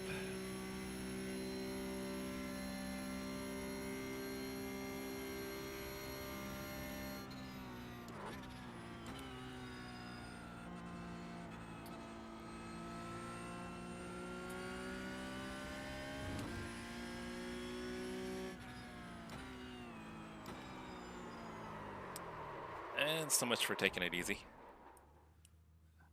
Alright, so we just adjusted the brakes. They should actually feel a little bit better, but I think because we haven't gotten the tire temp up yet, still kind of struggling. There's a car behind. Take care, rejoin him. On your left. Clear left. Oh, Jesus Christ.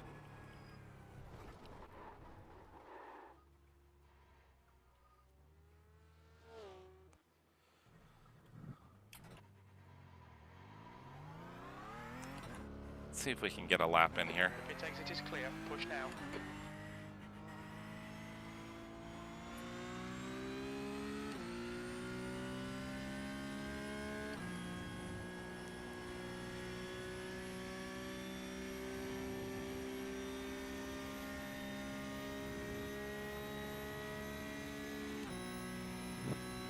So Monty has P6 on speed right now, so we gotta try to see how competitive we can be.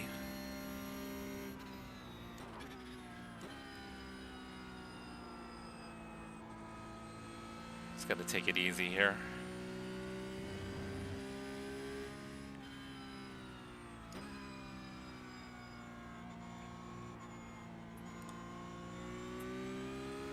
We'll wait to the next lap to push it a little bit more.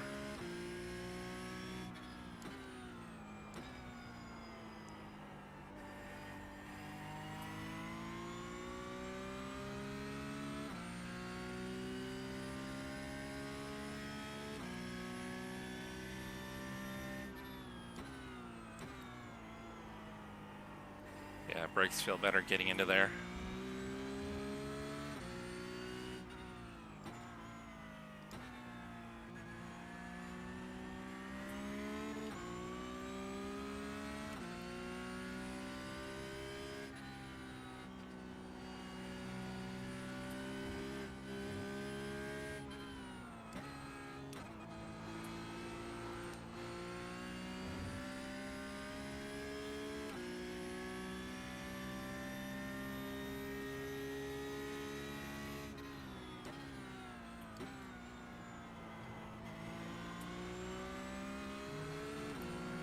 That was much better into that corner. We struggled in that corner on our race.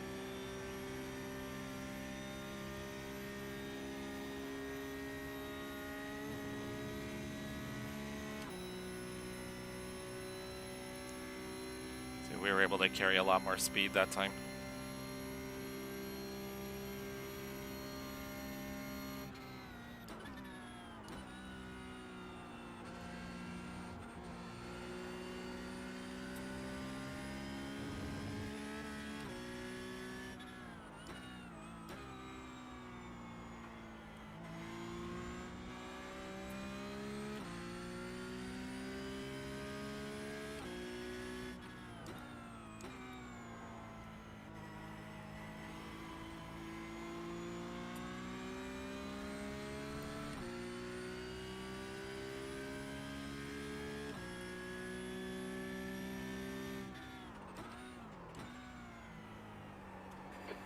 Just done on 145.76. We lost time right there. Just barely locked the tires up.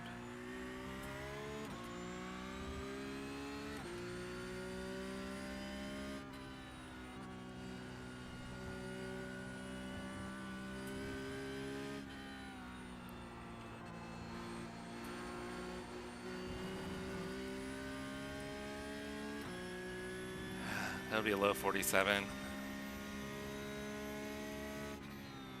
E4.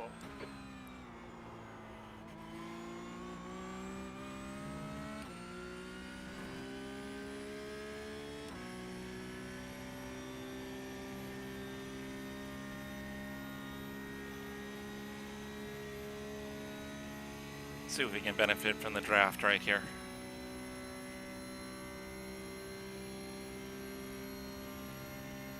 Need to get in the 46s. Sector 1 is 0.33 off the pace.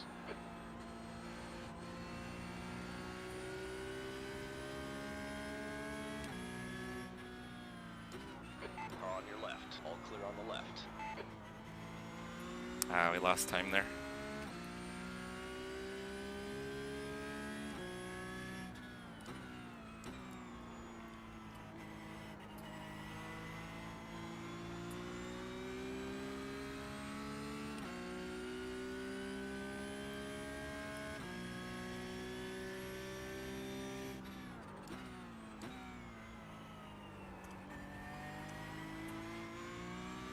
That was much better.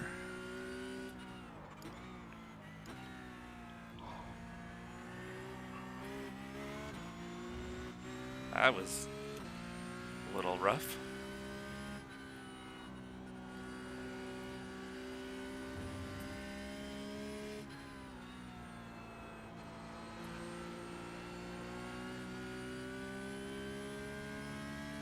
That'll get us to the mid 46s, maybe. P5.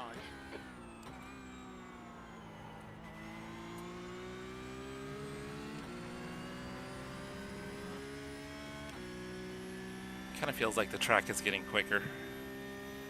Like the conditions are cooler. Ooh, back into a super loose.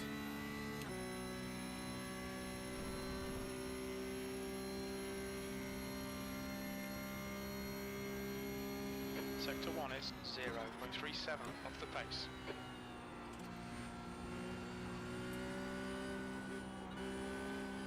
Tried to get on the throttle too early.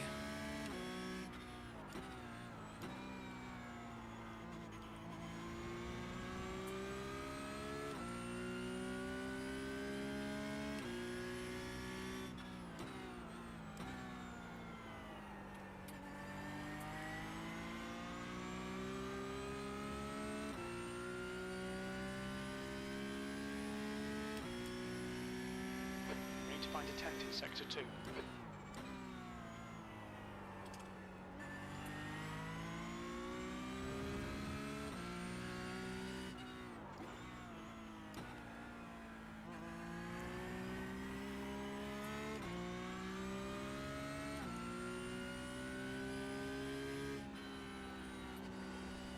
That's a new fastest lap for Smith, 1:45.56.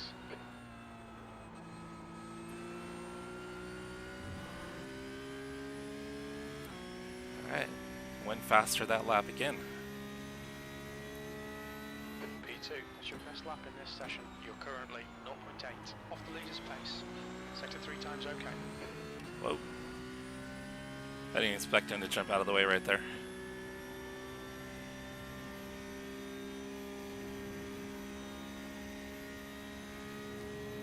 That looks like our race session's about to start.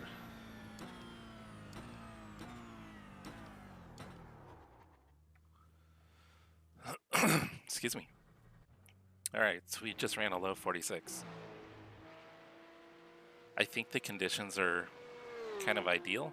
Oh, we just beat out Monte. Oh, we just got him by 3 100ths. Yeah, I just saw 3 100ths. That's tight.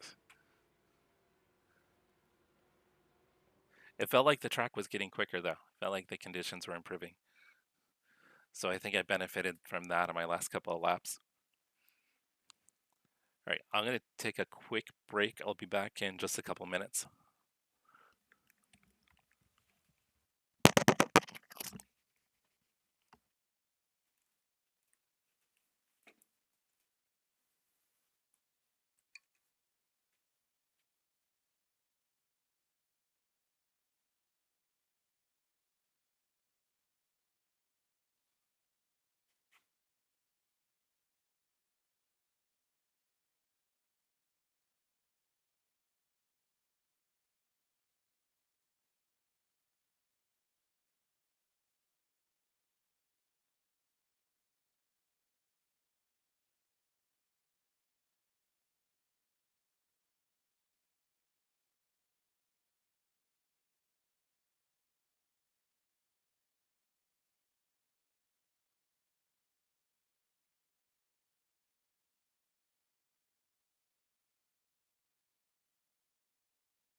Hey, Monty, no worries. I mean, work's got to come first. This is all about having fun, right? It's just a hobby. So I completely understand. Yeah, I mean, I'm self-employed just like you. So, I mean, I've got to, when I'm working, I'm working. And when there's work there, I got to be available. So I completely understand. But yeah, it'd be fun to jump into a session with you soon. I mean, it's pretty cool to see how close we were on lap time. Admittedly, on that last lap, I think I got a benefit from the tow. But yeah, those lap times were pretty close. Pit exit's clear. Okay, Jesse, we've got 2 laps to set a decent time.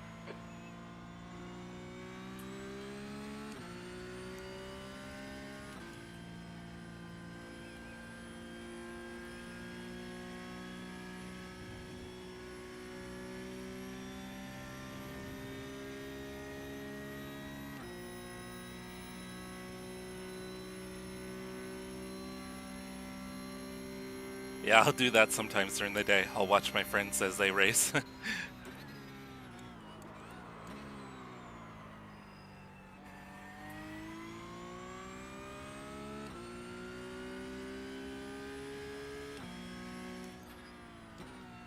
I was actually doing that yesterday with Crash. I was detailing the Jeep while he was running the F1 car.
Just carried way too much speed.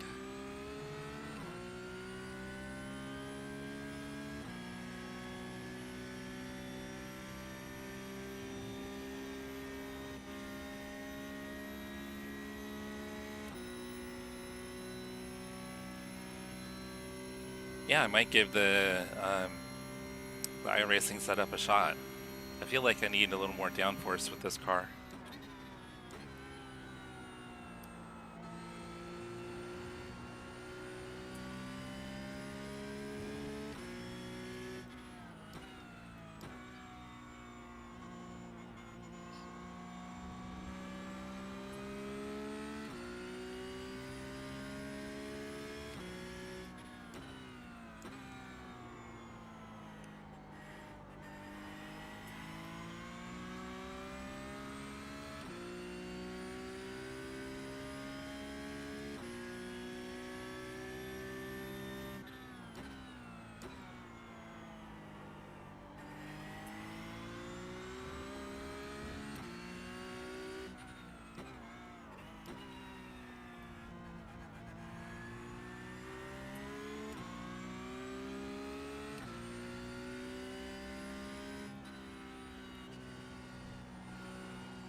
Alright, just need one good lap here.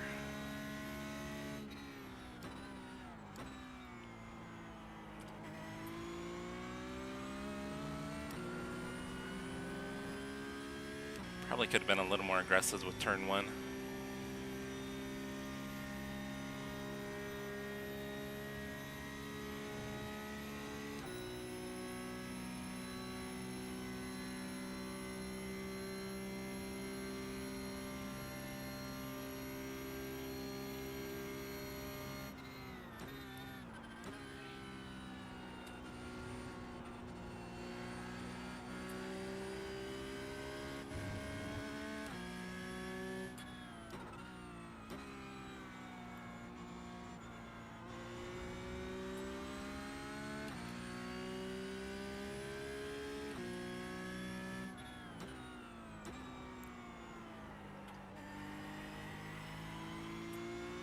think definitely adjusting the brake bias down is definitely made the car more balanced. The leader has just done a 145.20.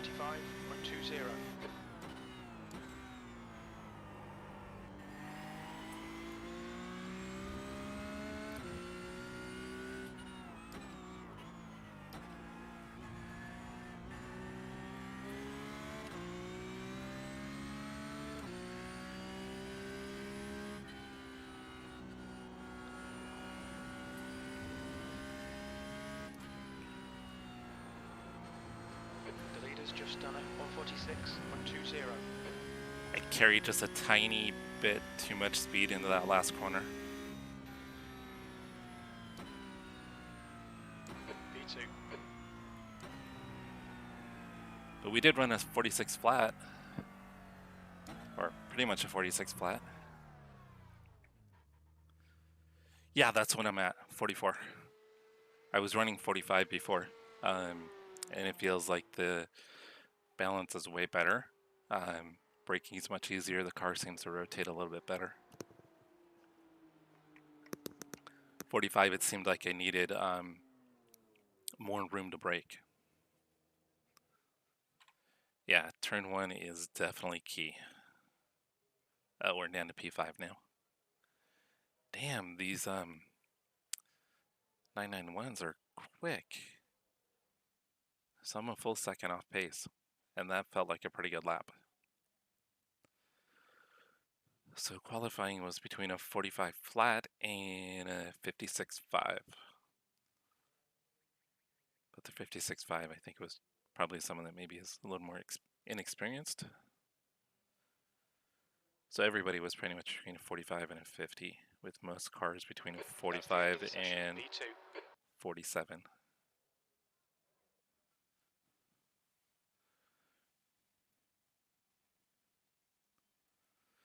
Yeah, turn 1 is key for sure. I think we're on the inside, so that should help.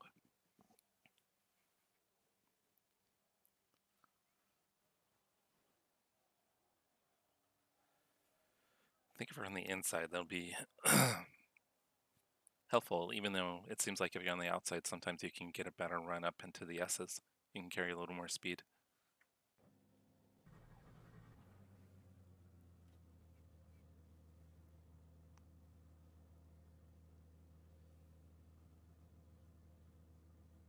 Thanks, brother.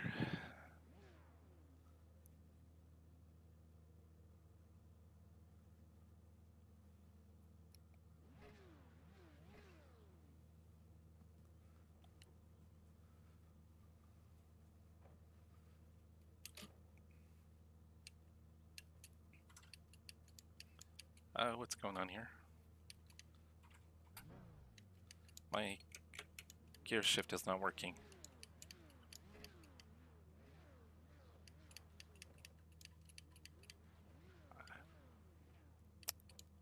Alright, I cannot change gears. Looks like everything else is working.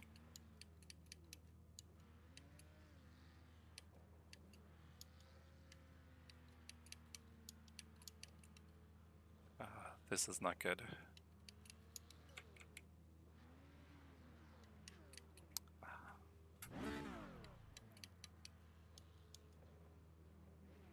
Alright, I'll try to be patient. I usually don't join in this early. The track temp is 37 there you go. Celsius. The air temp is 22 Celsius. All right, Jesse, here we go. Oh, that car just rolled. Let's go. 15 minutes left. Yeah, I thought for sure there was an issue with my settings. Careful, car on your left. Clear on the left side.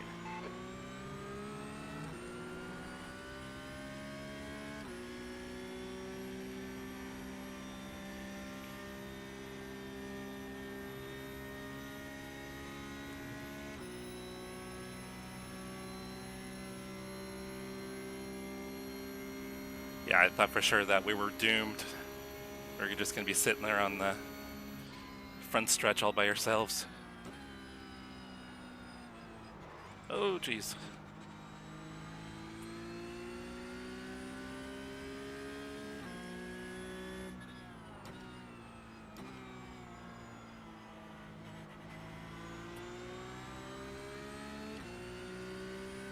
Thought for sure we were going to rear end that Porsche. Well, I guess they're all Porsches. Careful, car on your right. Careful, still there. Easy, hold your line. Hold your line. All clear on the right. Damn. On your right, clear on your right. On your right, clear on your right.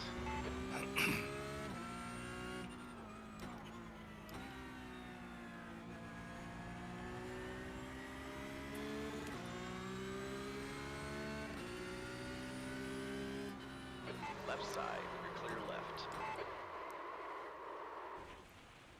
Don't hit anything. Oh, that's unfortunate. They're showing the meatball flag. We'll need to come into the pits for repairs.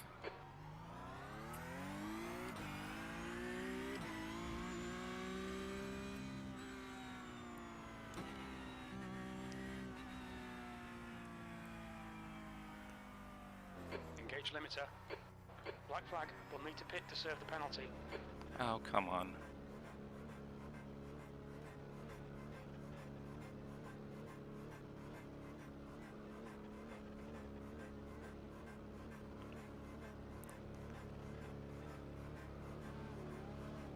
I don't know. He barely touched me. It's like he just touched my rear bumper and that was it. Oh, we had a penalty for speeding on entry. It seemed like he just barely touched my left rear bumper. We've got 2 laps to come in for this penalty.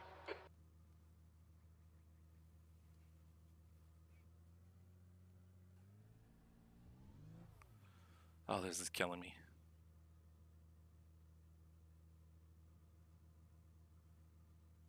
Hey, it happens.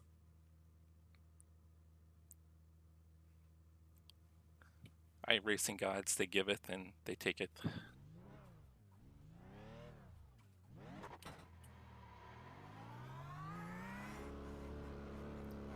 Exit's clear. Stay behind the white line.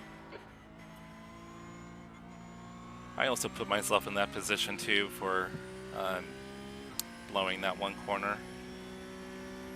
We hadn't have locked up and lost positions in track position. We wouldn't have been in that position to get turned. The leader has just done a 145.59.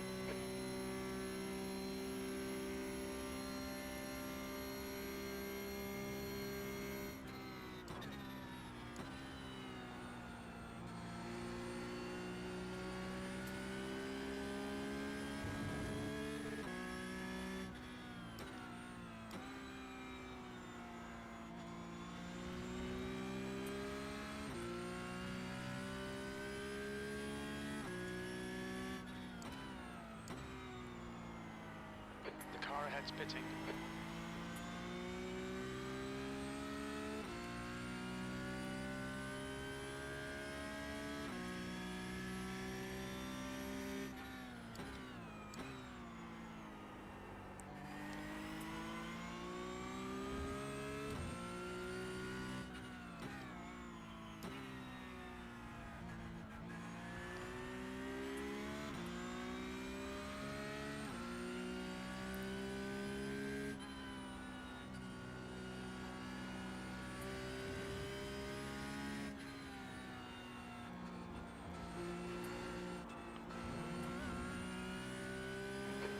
To go. That's 10 minutes left. Might have a little front damage after the kiss in the wall. P8. The stewards have warned us about track limits. Keep it between the lines.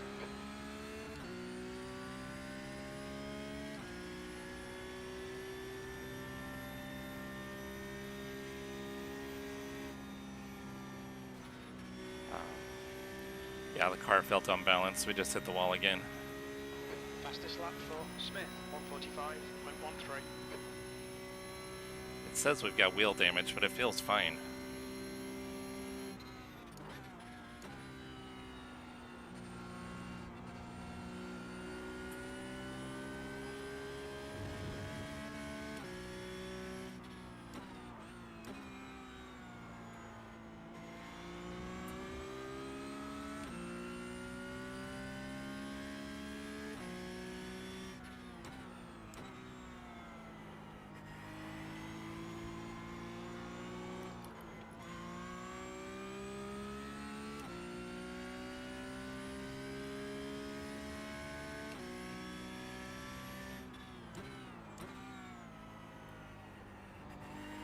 Yeah, I've got the paper mache version of the 992. It doesn't feel like it has wheel damage though.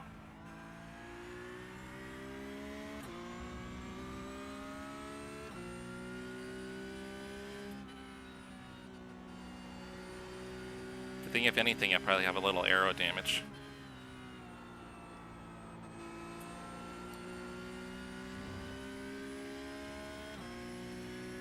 Yeah, steering wheel's still straight. Steering feels fine. Your lap time was 1:47.59.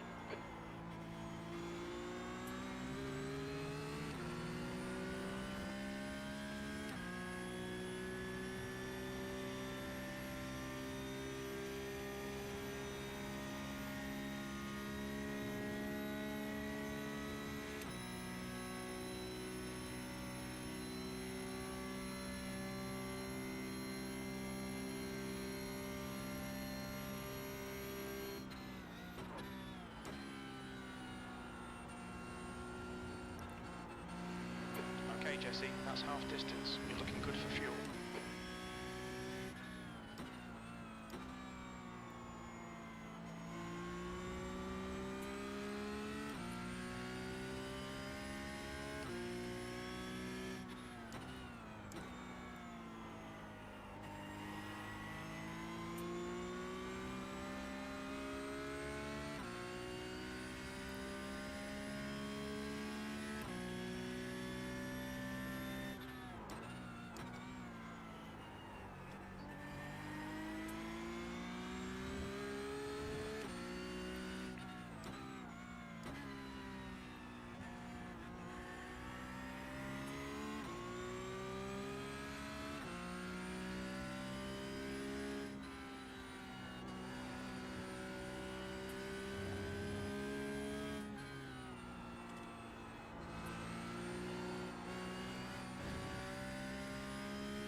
I might give the medium downforce setup a shot next time. Fastest lap. Your lap time was at 1:46.65. Sector 1 is 1.1 off the pace.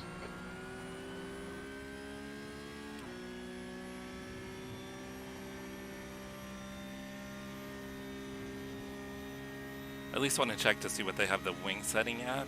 So I feel like I could have a little more rear downforce to try to get better acceleration out of the corners.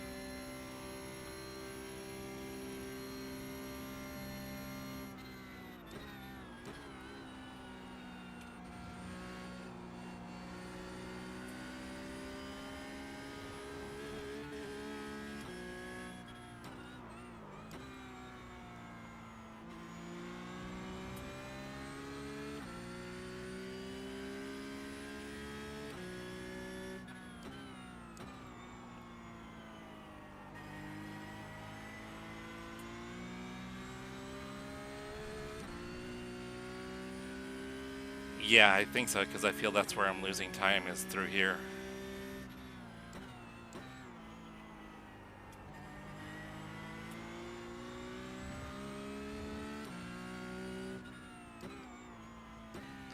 Okay, Jesse, 5 minutes to go, 5 minutes left.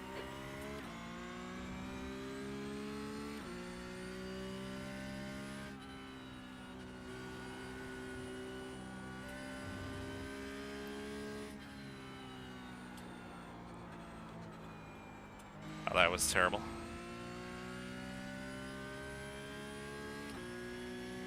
We gave up a bunch of time there. Carried way too much speed in.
right there is where I need more downforce.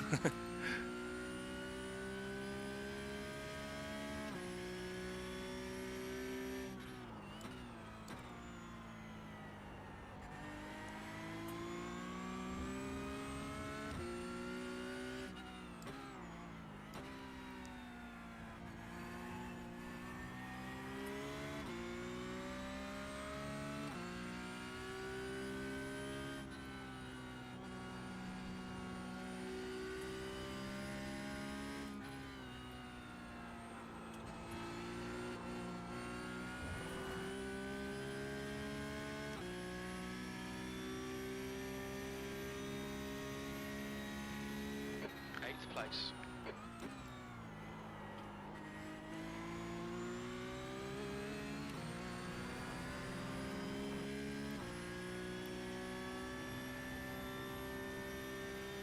I was hoping we'd actually catch some cars here. Whoa. We almost lost it there in at the top of the S's. Back end wiggled big time. You've got half your fuel left.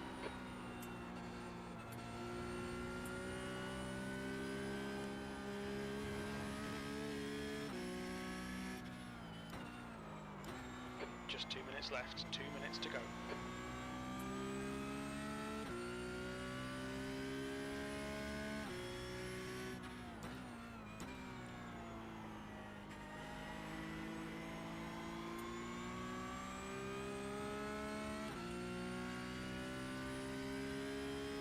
Yeah, I wonder if he had an issue.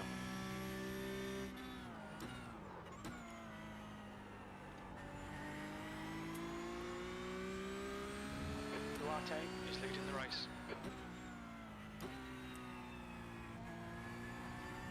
Coleman in front is pitting.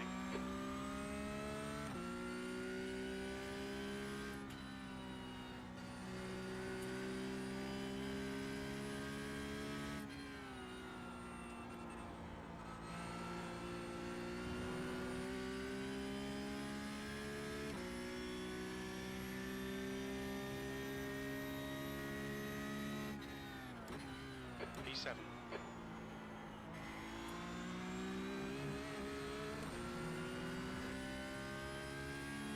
I was hoping to get back down in the 46s, but we had that big wiggle last lap.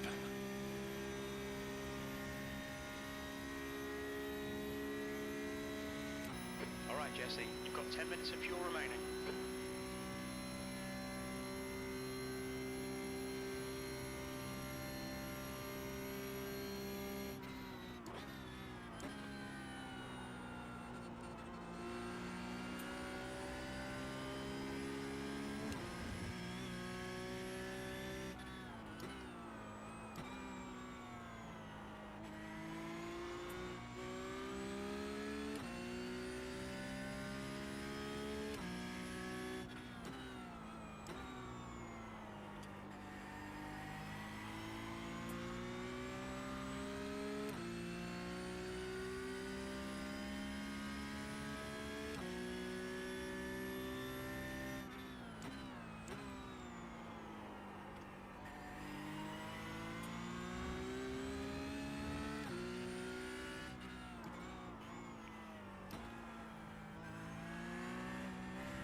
Carried too much speed in there. Back end wanted to slide out pretty well.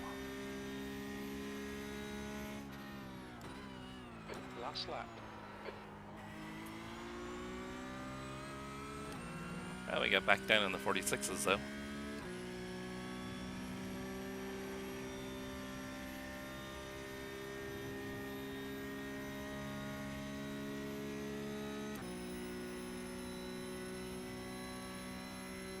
Yeah, I think there's a little aero damage. And we hit both fronts at different times.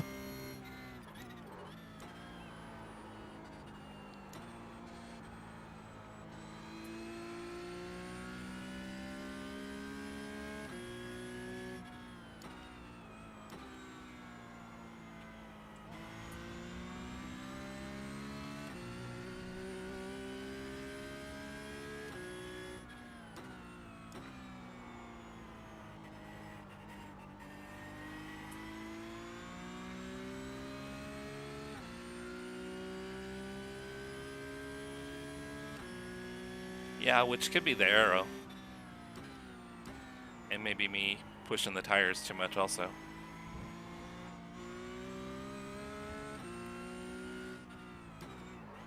And missing braking points.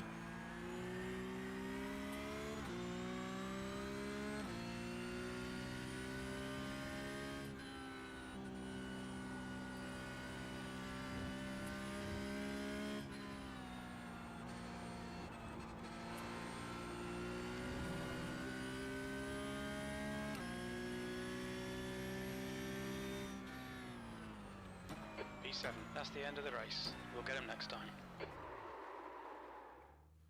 Curious what happened on that first lap.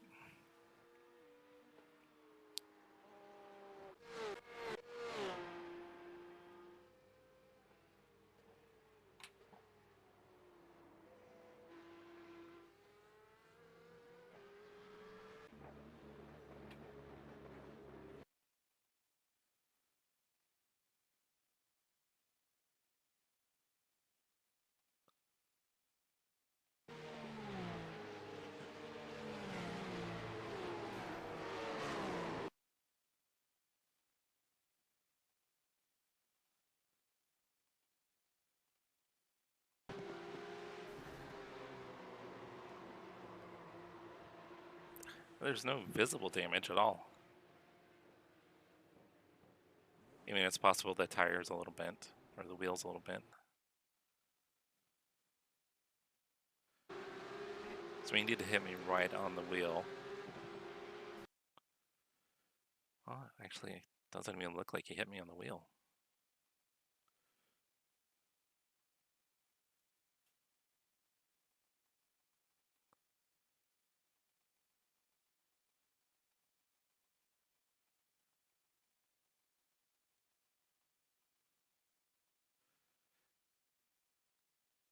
Yeah, that's pretty surprising.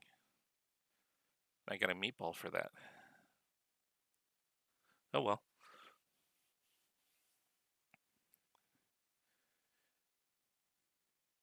Oh, you thinking right here?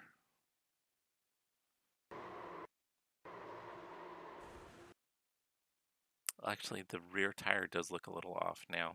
You can see the right here in the fender well. It looks like it is got a little extra camber.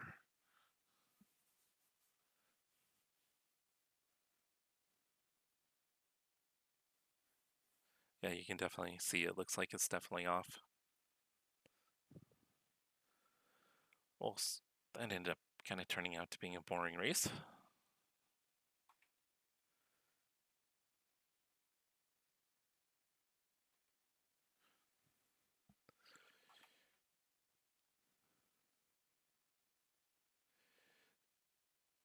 So you think you might be on later, Monty? Later today or tonight? Guessing it's still pretty late for you there. I know you said you're usually kind of more on US time.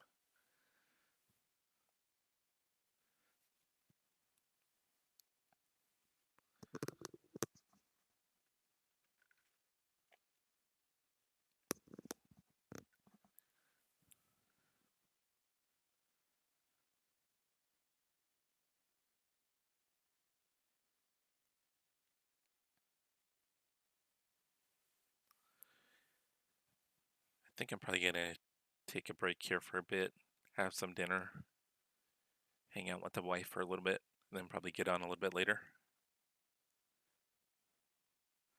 So what time, because I mean, that's a crazy schedule to be on, but I understand for business and everything. So what's like your normal, like, routine? You're pretty much up like most of the night, kind of like graveyard shift kind of?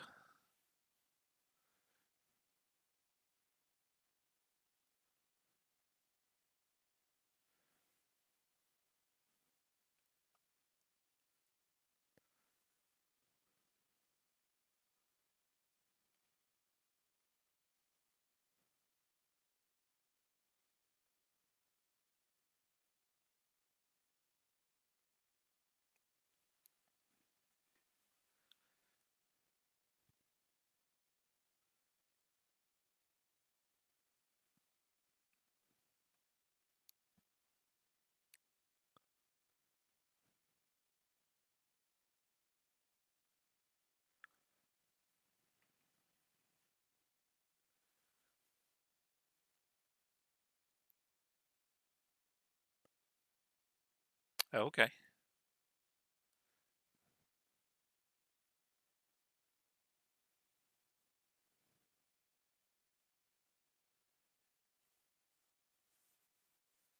Got it. Yeah, it's got to be a tough schedule, but I mean, if you love what you do, it gives you also the flexibility to have fun when a lot of people are also on racing. Works pretty good for the iRacing time frames, it looks like.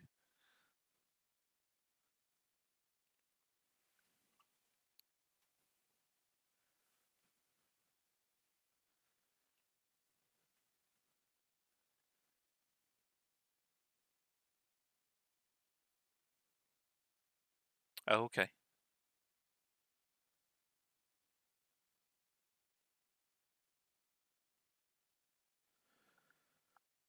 Got it. Well, if you think you might be around later, maybe we can get in some sessions. Maybe I'll probably be back on in a few hours. Maybe, yeah, maybe about 3 hours or so. And then be on for maybe a couple hours, which will be like 10 p.m. our time until maybe 1 a.m. here. This will be another 3 to 4 hours for you. If you can make it, that would be cool. If not, we'll definitely hook up some other time. It's pretty cool. It looks like we're pretty on par as far as pace, so it looks like we could have some fun battles together.